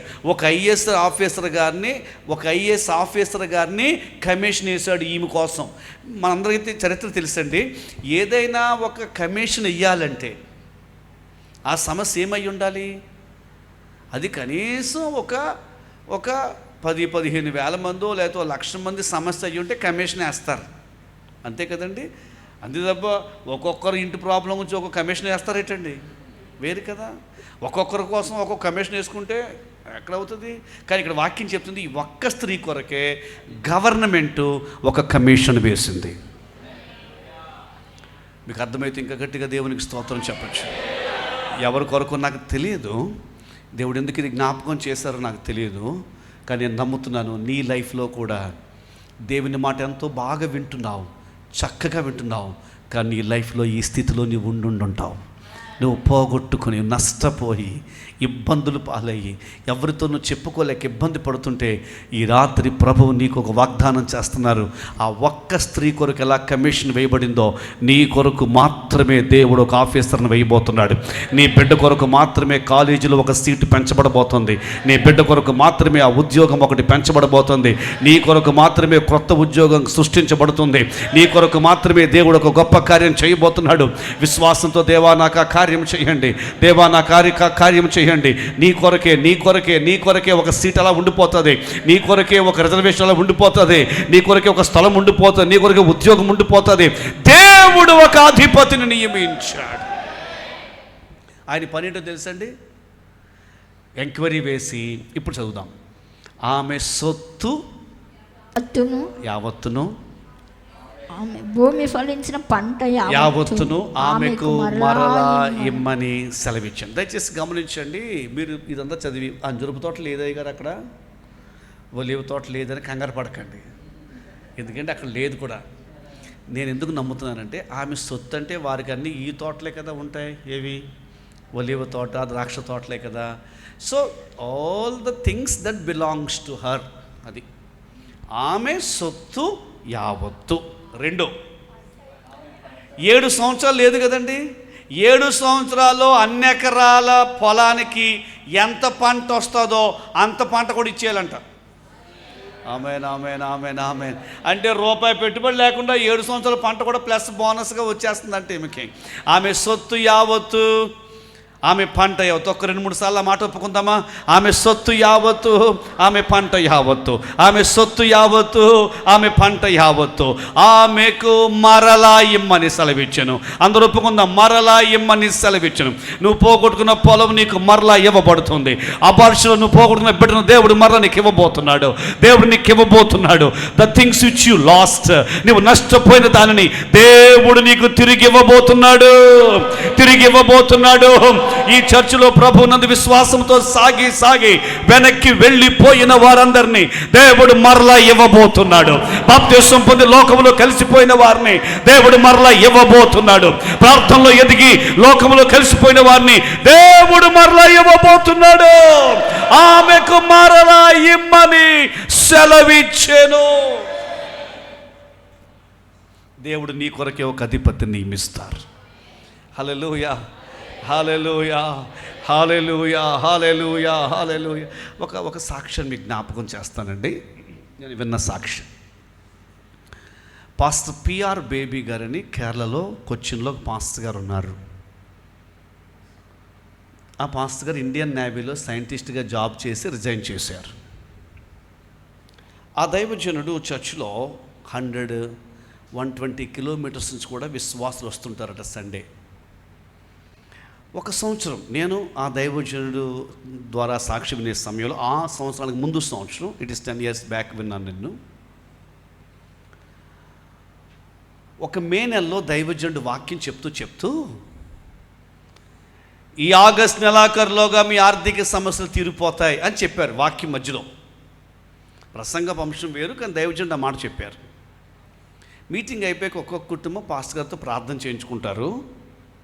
ఒక కుటుంబం నిలబడి ఉన్నారు. పాస్టర్ గారు వారిని చూసి, వచ్చే మీరు రండి, మీరు ప్రేయర్ చేసి పంపించేస్తారు, ఎందుకంటే మీకు 2 hours రైడ్ ఉంది కదా, జర్నీ ఉంది కదా, ప్రేయర్ చేస్తారంటే వారు అన్నారు, లేదా అయ్య గారు మేము ఉంటామని అలా ఉండిపోయారు. ఒక 1 hour వెయిటింగ్లో ఉండిపోయారు వాళ్ళు. అందరూ వెళ్ళిపోయే వరకు వారు ఉండి, అయ్యగారు ఎందుకమ్మా మీరు వెయిట్ చేశారు, ముందే ప్రార్థన చేసి పంపించేద్దును కదా అంటే, అయ్యా ఒక చిన్న డౌట్ అండి, మీరు ఈరోజు వాక్యంలో చెప్పిన మాట జరుగుతుందంటారా అన్నారు.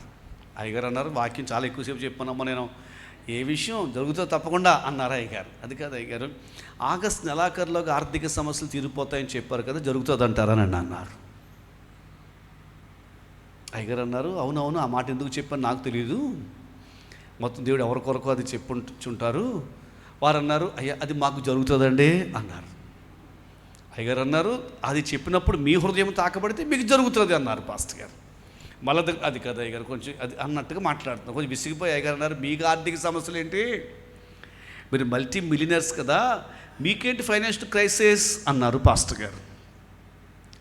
దగ్గరకు వచ్చి చాలా నెమ్మదిగా కుటుంబం ఇలా చెప్పారు, అయ్యా మేము ఎవరికి చెప్పుకోవట్లేదు, గత కొన్నేళ్ళుగా సఫర్ అయిపోతున్నాం, ఇప్పుడు ప్రజెంట్ మేము 28.5 crores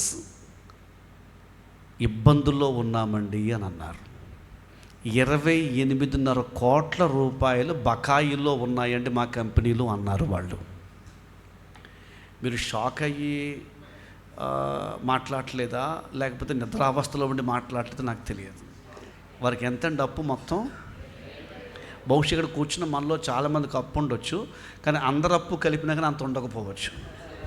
కానీ ఒక్క కుటుంబానికి 28.5 crores అప్పు ఉంది.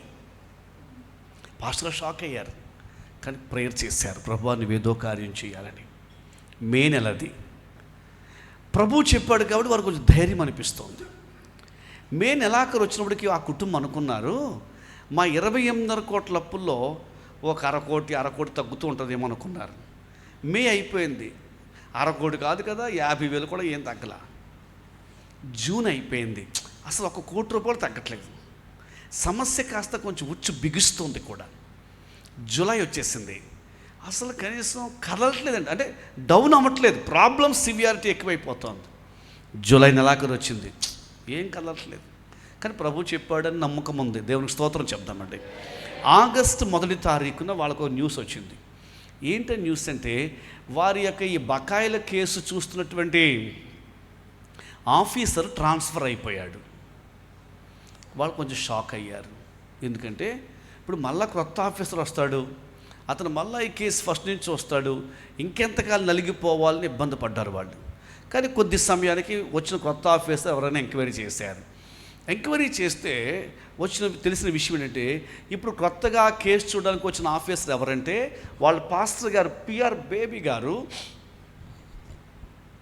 ఢిల్లీ వెళ్ళినప్పుడు ఇలాంటి ఒక మీటింగ్లో ఆయన వాక్యం అందిస్తుంటే, ఆ మీటింగ్లో ఈ ఆఫీసర్ గారి కొడుకు యవనస్తుడు డెఫ్ అండ్ డంబ్, మాట్లాడలేడు, వినలేడు, చెవిటివాడు, మోగవాడు. అయ్యగారు అభిషేకంతో ప్రార్థన చేసిన తర్వాత యేసయ్య ఆ బిడ్డను స్వస్థపరిచారు. ఆ బిడ్డ మాట్లాడాడంట ఢిల్లీలో. అందుచేత మీటింగ్స్ చివరిలో ఈ ఆఫీసర్ గారు, ఆయన భార్య పిఆర్ బేబీ గారు ఉండగానే అక్కడ ఢిల్లీ మీటింగ్లో బాప్తిసం పొందారంట. అక్కడ ఎప్పుడో, అప్పుడు కాదు, చాలా కాలం క్రితం. ఇప్పుడు ఆ ఆఫీసర్ ఈ కేసు చూడడానికి వచ్చినటువంటి కొత్త ఆఫీసర్ అండి. Praise the Lord. ఇప్పుడు ఆయన సహజంగానే క్వశ్చన్ రాగానే ఏ చర్చికి వస్తాడు?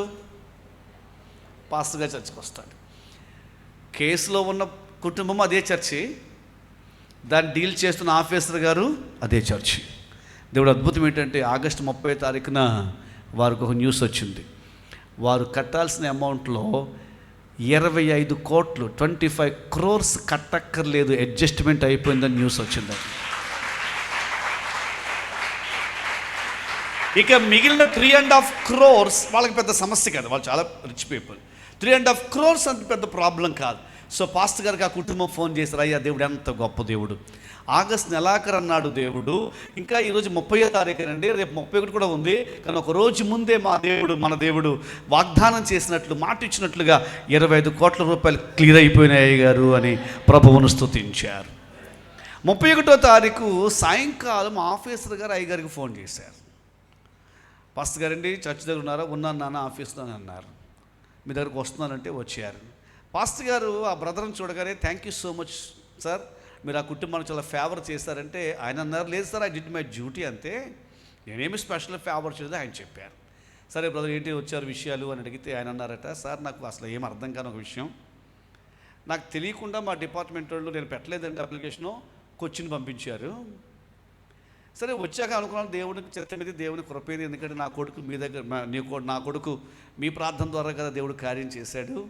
ఇప్పుడు వాడు స్కూలింగ్ కాలేజ్ అన్నీ ఇక్కడికి మార్పించేసి ట్రాన్స్ఫర్ చేసి మీ దగ్గర ఎదుగుతాడు, మేము కూడా ఎదుగుతాం అనుకుంటున్నాము. కానీ సడన్గా 1వ తారీఖుకి ట్రాన్స్ఫర్ చేసిన మా డిపార్ట్మెంటు నన్ను సాయంకాలం 4 o'clock ఈరోజు నాకు మరలా కాల్ బ్యాక్ వచ్చిందండి, నన్ను మరలా ఢిల్లీకి ట్రాన్స్ఫర్ చేసేసారండి, అసలు ఒక్క నెల కొరకు ఎందుకు పంపారు నాకు అర్థం అవట్లేదు అయ్యగారు అన్నాడు ఆయన. పాస్టర్ అన్నారట, నీకు అర్థం అవట్లేదు కానీ నాకు అర్థమవుతుంది, ఆ కుటుంబం కొరకు దేవుడు నిన్ను ఇక్కడికి పంపించారు. సిస్టర్ ఒక మాట చెప్తాను, ఆ కొచ్చిన్లో ప్రజలు ఏ దేవునికి ప్రార్థిస్తున్నారో ఆ దేవునికే మనము ప్రార్థిస్తున్నాం ఎప్పుడు, ఆ దేవునికే మనము మొరపెడుతున్నాం ఎప్పుడు. ఆ కుటుంబానికి మేలు చేసిన దేవుడే ఈ రాత్రి మనం ఆరాధించే దేవుడు. మరి వారికి మేలు చేస్తే నీకు చెయ్యడా? వారికి మేలు చేస్తే నీకు చెయ్యడా? నీ కొరకు ఒక ఆఫీసర్ని దేవుడు వేస్తాడు, నీ కొరకు ఒక అధిపతిని దేవుడు నింపుతాడు, ఈ పరిచర్య కొరకు దేవుడు గొప్ప కార్యాన్ని దేవుడు చేస్తాడు. వారి కొరకు మాత్రమే అధిపతిని నియమించే దేవుడు.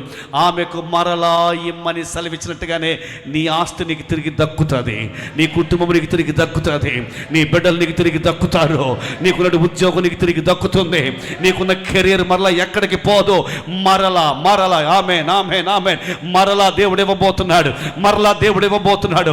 అందరూ స్తుతిద్దామా. నీవు పోగొట్టుకున్న దేవుడు నీకు ఇవ్వబోతున్నాడు, నీవు నష్టపోయిన దేవుడు నీకు ఇవ్వబోతున్నాడు, నీవు నష్టపోయిందని దేవుడు నీకు ఇవ్వబోతున్నాడు.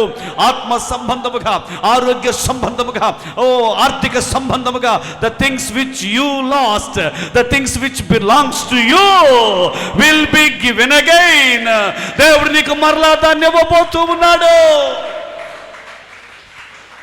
ఎస్, ఈ సాయంకాలం ముందు కూర్చున్న మన జీవితాల్లో కొంతమందిలో ప్రార్థన తగ్గిపోయింది, విశ్వాసం తగ్గిపోయింది, ఉపవాసం తగ్గిపోయింది, వాక్యం మీద ప్రేమ తగ్గిపోయింది, మందిరపు ఆసక్తి తగ్గిపోయింది.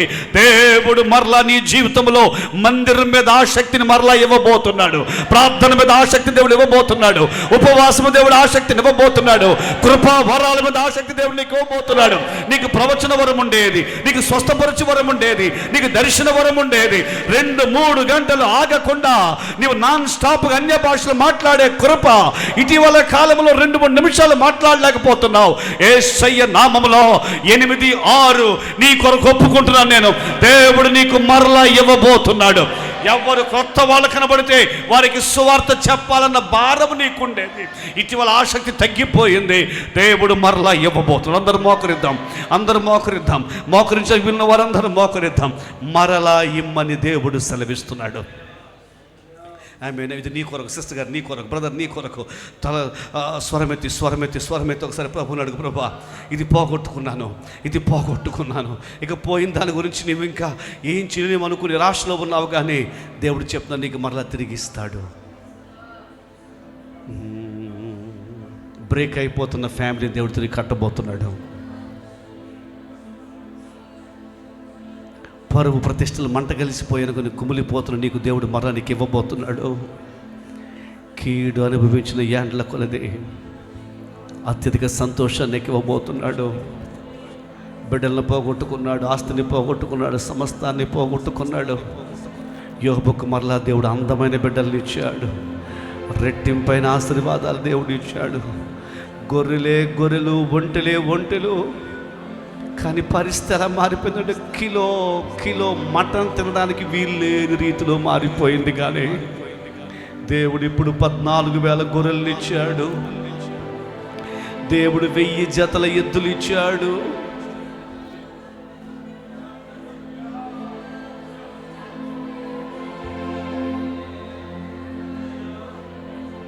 ఎంతో ఆశతో జీవితాన్ని ప్రారంభించింది రూతమ్మ. మోడు బారిపోయింది, కానీ దేవుడు ఆమెకు మరలా హల్లెలూయా మరలా ఆమెను దర్శించాడు.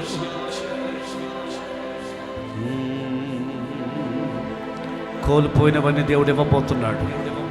నువ్వు నష్టపోయిన ఆస్తి దేవుడు నీకు ఇవ్వబోతున్నాడు. నువ్వు మిస్ అయినటువంటి దాన్ని దేవుడు నీకు ఇవ్వబోతున్నాడు.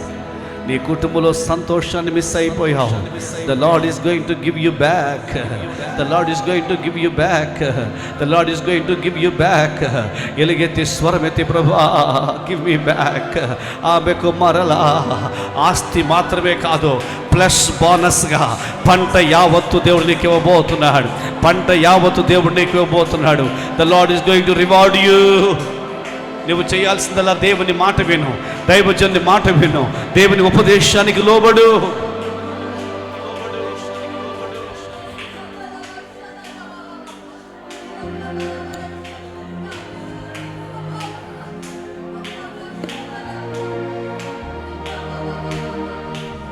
దేవుడు తన దాసుల్ని మరుగు చేసి ఎంత స్పష్టంగా మనతో మాట్లాడారో, ప్రతి మాట జీవం కలిగిన మాటను బట్టి 2 చేతులెత్తి దేవునికి బిగ్గరగా స్తోత్రం అని చెప్పండి.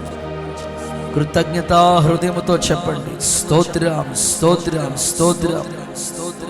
హల్లెలూయా. కొంచెం గట్టిగా చెప్దాం అందరం, స్తోత్రం. హల్లెలూయా. విన్న వాక్యాన్ని ఒక్క నిమిషం తీర్మానం చేసుకోండి.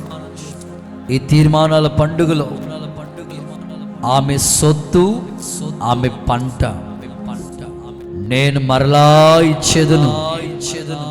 దేవుడు ఈ మొదటి రాత్రి దేవుడు నీతో మాట్లాడారు. నువ్వు పోగొట్టుకున్నవి మరలా దేవుడు నీకు ఇవ్వబోతున్నాడు. గనురాలైన స్త్రీని గురించి ఎన్నో ఘనమైన విషయాలు మనం నేర్చుకుంటా వచ్చాం. ప్రభు దైవజనుడి ద్వారా మనకు తెలియచేస్తూ వచ్చారు. ఆమె ఎందుకు గనురాలైందో తెలుసా?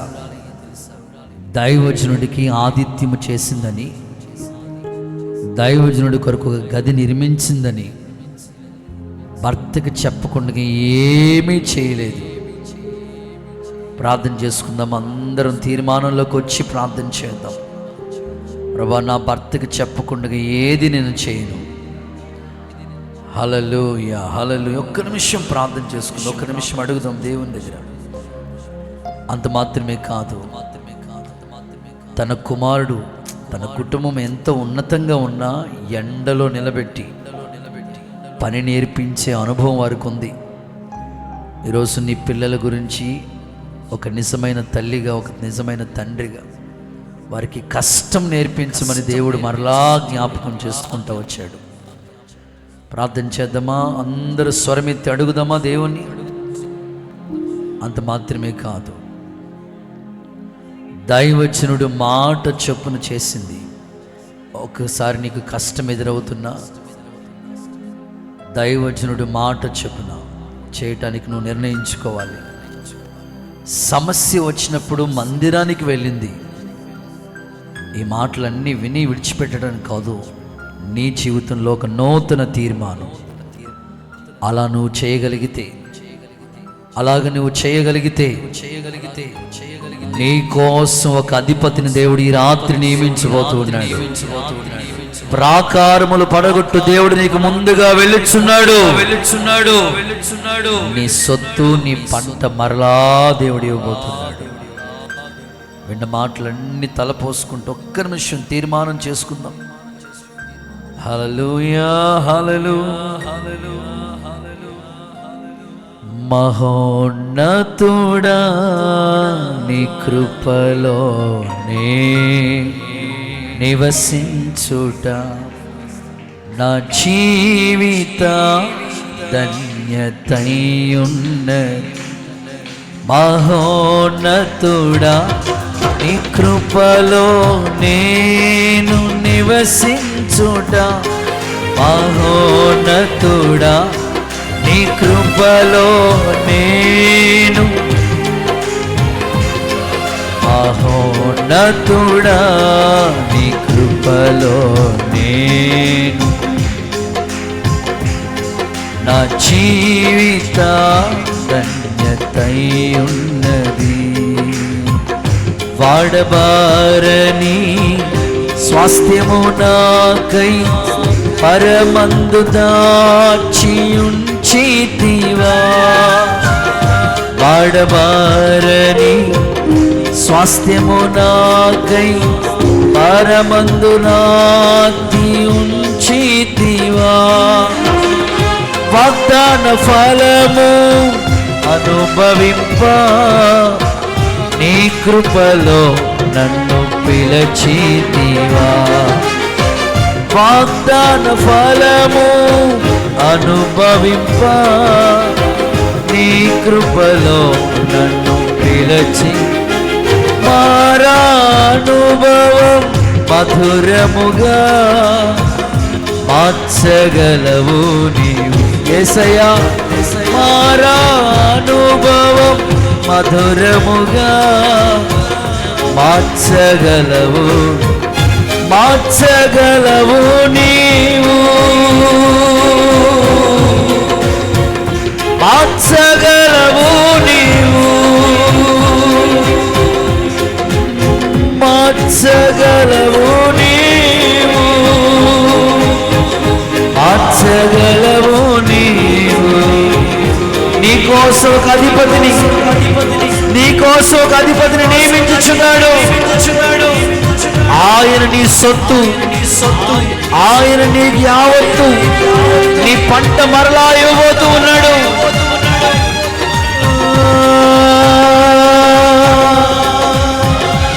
యేసయ్యా,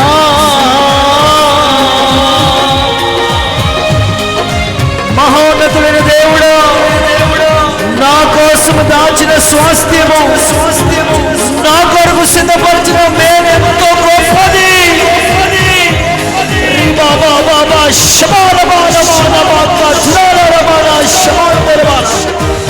అందరూ చప్పట్లు కొడుతూ ఆత్మను ఆనందించండి. నీ ఉద్యోగం మరలా దేవుడు ఇవ్వబోతున్నాడు, నీ స్వాస్థ్యం మరలా ఇవ్వబోతున్నాడు. నీ కొరకు దాచిన మేలు ఎంతో గొప్పది, పోగొట్టుకున్నవన్నీ మరలా ఇవ్వబోతూ ఉన్నాడు. దూరమైపోయిన వాళ్ళు మరలా తిరిగి మందిరానికి రాబోతూ ఉన్నారు. స్వాస్థ్యము పంట మరలా ఇచ్చుచున్నాడు. అయ్యా, నువ్వు మాకు ఇచ్చినందుకు స్తోత్రం, మరలా మా కొరకు ఇచ్చినందుకు స్తోత్రమయ్యా. కార్యములు చేయబోతున్నందుకు స్తోత్రమయ్యా. ఇదిగో గనురాలైన స్త్రీ వలె మేము నూతన తీర్మానం చేస్తున్నామయ్యా. దేవుని దగ్గర తీర్మానము చేయగలిగితే ప్రభు నీకోసం ఒక అధిపతిని నియమించాడు. ఈ రాత్రి నియమించాడు. నీ ముందు నడిచే దేవుడు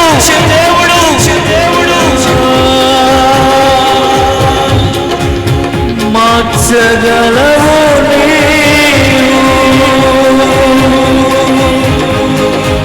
మరానుభవం మధురముగా మార్చగలవు. విశ్వసించిన వాళ్ళందరూ స్తుతించండి. విశ్వసించిన వాళ్ళందరూ చప్పట్లు కొడుతూ ఆత్మలో ఆనందించండి.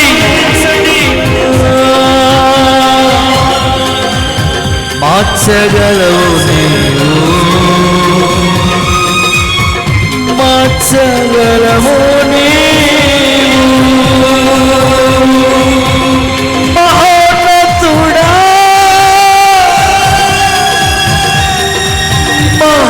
మహోన్నతుడా, మహోన్నతుడా,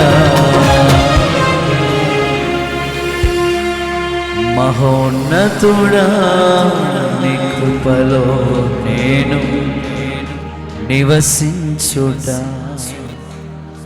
నా జీవిత ధన్యతయున్నది. ప్రభువు మన జీవితంలో కోల్పోయినవన్నీ తిరిగిస్తున్నందుకు చప్పట్లు కొడుతూ యేసయ్యకి మహిమ చెల్లిద్దాం.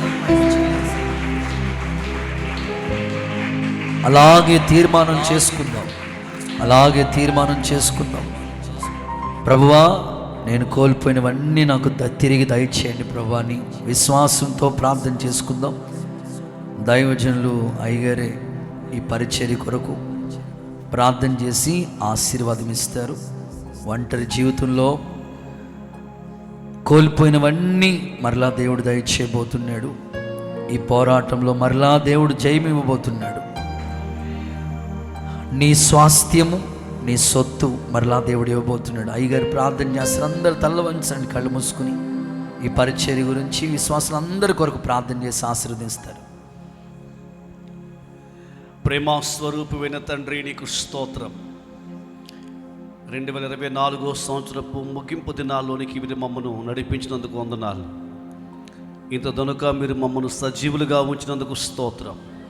యేసయ్య, మీరు మాకు ఇచ్చిన రక్షణకై స్తోత్రం. నీ కుమారుడిని యేసుక్రీస్తు యొక్క పరిశుద్ధ రక్తము ద్వారా మమ్మల్ని విమోచించి నీ బిడలుగా మమ్మల్ని చేసుకున్నందుకు తండ్రి నీకు స్తోత్రం, స్తోత్రం, స్తోత్రం. ఈ ప్రశస్త సమయంలో షమ్మా మినిస్ట్రీస్ పక్షంగా నీకు వందనాలయ్యా. దైవ సేవకులను మీరు ఏర్పరచుకునే విధానం కొరకు స్తోత్రమయ్యా. ఒక ప్రత్యేకమైన దర్శనముతో హల్లెలూయా ప్రభువా, నీ ప్రణాళికలో హల్లెలూయా నీ దాసులు పాస్టర్ జాన్ వెస్లీ గారిని ప్రభువా పరిచర్యను ప్రభువా, Lord this is your ministry O Lord. ఇది మీరు ఏర్పరిచిన పరిచర్య ప్రభువా, మీరు నడిపిస్తున్న పరిచర్య ప్రభువా. ఈ సంఘానికి శిరస్సు నాయకుడవు నీవే తండ్రి, నీకు స్తోత్రం. ఇంతవరకు పరిచర్యలో ఎన్నో ఎత్తు పల్లాలు, ఎన్నో ప్రతికూల పరిస్థితులు ప్రభువా, మీరు ఇంతదనుక నీవు నమ్మదగిన దేవునిగా. థ్యాంక్ యూ జీసస్ ఫర్ దై faithfulness to this ministry lord. ఈ పరిచర్ల పక్షంగా నీ విశ్వాస్యతకే స్తోత్రమయ్యా. 2024లో ఫ్రమ్ ద జనవరి ప్రభా నాయన ఎన్నో కార్యాలు మీరు చేస్తూ వచ్చారు ప్రభా. ప్రతి జయము కొరకు స్తోత్రం, ప్రతి అపజయము కొరకు స్తోత్రం, ప్రతి అద్భుతాల కొరకు స్తోత్రం. అనేక మార్లు ప్రభువా తండ్రిరా ఏర్పడిన నిరాశ నిస్పృహల్లో ప్రభువా నీవు చాలిన దేవుడిగా ఉన్నందుకు స్తోత్రమయ్యా. పరిచయలో ఉన్న ప్రతి బ్రాంచ్ సంఘముల కొరకు స్తోత్రాలు. బ్రాంచ్ సంఘాల్లో ప్రభువా తండ్రి మీరు ప్రారంభించిన ఉద్యమము కొరకు స్తోత్రాలు ప్రభువా. ఈ మెయిన్ క్యాంపస్ కొరకు స్తోత్రాలు ప్రభువా తండ్రి. ఎక్స్పాన్షన్ ఇస్తున్నందుకు స్తోత్రాలు ప్రభువా. హల్లెలూయా, హల్లెలూయా, హల్లెలూయా. ఆ కాలముందు ఎలీషా కాలములో ఆమె నయమాను లాంటి వ్యక్తులు వచ్చి ప్రభువా తండ్రి స్వస్థత పొంది వెళ్ళారయ్యా. రాజులు వచ్చి ఆశీర్వాదం పొంది వెళ్ళారయ్యా ప్రభువా. ఎక్కడో జరుగుతున్న విషయాలను ఎలీషా ఆశ్రమములు ప్రభువా పరలోకపు దేవమా నీవు రహస్యములు బయలుపరచబడే స్థలముగా చేసిన తండ్రి నీకు స్తోత్రమయ్యా. ముఖ్యంగా ప్రభువా ఈ చర్చ్ విశ్వాసులందరి కొరకు నేను స్తుతిస్తున్నాను. ప్రతి కుటుంబము వాక్యానుసారమైన కుటుంబముగా ఉండినట్లు చేయండి ప్రభువా. వాక్యానుసారముగా క్రీస్తును చూపించగలే కుటుంబంగా చేయండి ప్రభువా. సంఘములో నమ్మకస్తున్న వారు లేపండి ప్రభువా. నీ కొందనాలు యేసు క్రీస్తు నామములో. కయ్యను స్పిరిట్ యేసు నామములో గద్దిస్తున్నాము. కోరాహు స్పిరిట్ యేసు నామములో గద్దిస్తున్నాము. యేసు క్రీస్తు నామములో. హల్లెలూయా. నమ్మకమైన వారిని లేపుతున్నందుకు స్తోత్రమయ్యా. హేబేరు స్పిరిట్ యేసు నామములో క్యాన్సిల్ చేస్తున్నాము తండ్రి. యాయేలు లాంటి వ్యక్తులు లేపమని మేము ప్రార్థన చేస్తున్నాం. ఈ సాయంకాలం మీరు మాకు నేర్పినట్లు ఆ గనురాలైన స్త్రీ యొక్క కుటుంబం వలె ప్రతి కుటుంబము వాక్య ప్రకారం జీవించేటట్లు చేయండి. ఎవరైతే ఏమేమి కోల్పోయి నిరాశలో నిస్పృహలో ఉన్నారో 8వ అధ్యాయం 6వ వాక్యం ప్రకారం వారి సొత్తు యావత్తును, దానితో పాటు పంట యావత్తును మరలా ఇచ్చుచున్నందుకే స్తోత్రం. అలాగే ఈ పరిచర్యలో ప్రభువా నాయనా, ఈ పరిచర్యలో ద్వారా రక్షించబడిన వారు, క్రీస్తులో సాగుచున్నవారు ప్రభువా తండ్రి అని యేసు క్రీస్తు నామములో ఈ సాయంకాలం వాళ్ళ చేతులైతే 8వ అధ్యాయం 6వ వాక్యం ప్రకారం దూరమైన వారు తిరిగి వత్తురుగాక, పంట యావత్తు తిరిగి వచ్చునుగాక, సొత్తు యావత్తు తిరిగి వచ్చునుగాక, ఆ యవన బిడ్డలు మందిరములో మరలా యాక్టివ్గా ఉందురుగాక. ఆమేన్ ఆమేన్. ఆ కుటుంబాలు మందిరములో యాక్టివ్గా ఉండునుగాక. ఆ ఉపవాసించే వారు మరలా మందిరంలో ఉపవసింతురుగాక. గొప్ప కార్యాలు మీరు చేస్తున్నందుకే స్తోత్రమయ్యా. ఎన్నో ఆర్థిక అవసరతలు ఉన్నాయి. ఫిలిప్పీ 4:19 ప్రకారం ప్రతి ఆర్థిక అవసరత నీ సమృద్ధిలోంచి తీర్చుమని ప్రార్థన చేస్తున్నాను. నన్ను బలపరచు వాని యందే నేను సమస్తమును చేయగలను అను వచనం ప్రకారం మీరు బలపరిచి నడిపించమని ప్రార్థిస్తున్నాము తండ్రి. ఆహాబు రథములతో ప్రయాణం చేసిన దానికంటే యెహోవా హస్తము ఏలియాను బలపరచగా అతడు నడుము బిగించుకొని అందరికంటే ముందుగా యెజ్రెయేలు గుమ్మము దగ్గరకు చేరినట్లుగా నీ హస్తమే నీ దాసుని బలపరచి, పరిచర్యను బలపరచి నాయనా నీవిచ్చినటువంటి గమ్యం వైపు ముందుకు వెళ్ళునుగాక.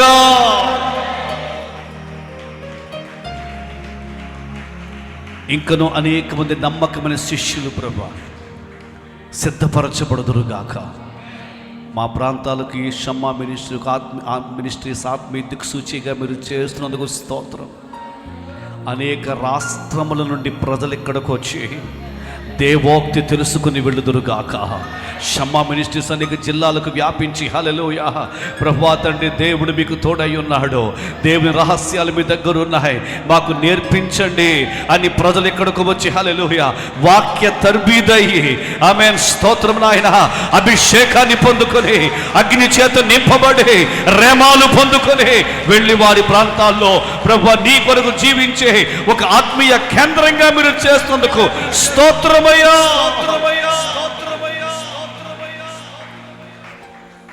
పరిచర్యకు విరోధముగా పనిచేస్తున్న ప్రతి శత్రు అతిశయం యేసు నామములో రద్దుపరచుచు ఉన్నాం. మీరు ఇచ్చిన కాపుదల కొరకు స్తోత్రం. ఎలీషా ఆశ్రమం చుట్టూ అగ్ని రథముల కంచె ఉన్నట్లే పరలోకపు అగ్ని రథముల కంచెను ప్రభువా మీరు ఉంచినందుకు స్తోత్రాలు స్తుతులు అర్పిస్తాం. రేపు దైవజనులు అరుణ్ కుమారయ్య గారు ప్రభా నీ యొక్క వాక్యాన్ని ప్రకటించబోతుండగా నీ దాసులను అభిషేకించి సంఘములకు కావలసిన సందేశంతో నింపమని ప్రార్థిస్తున్నాను.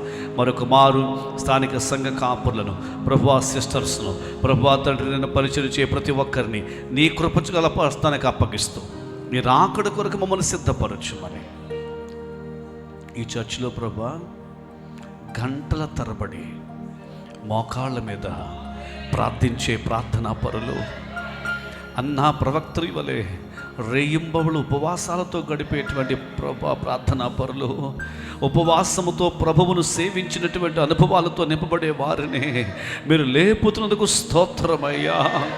కృపతో నింపమని యేసు నామములో ఈ మనవడుగుచున్నాము తండ్రి. ఆమేన్.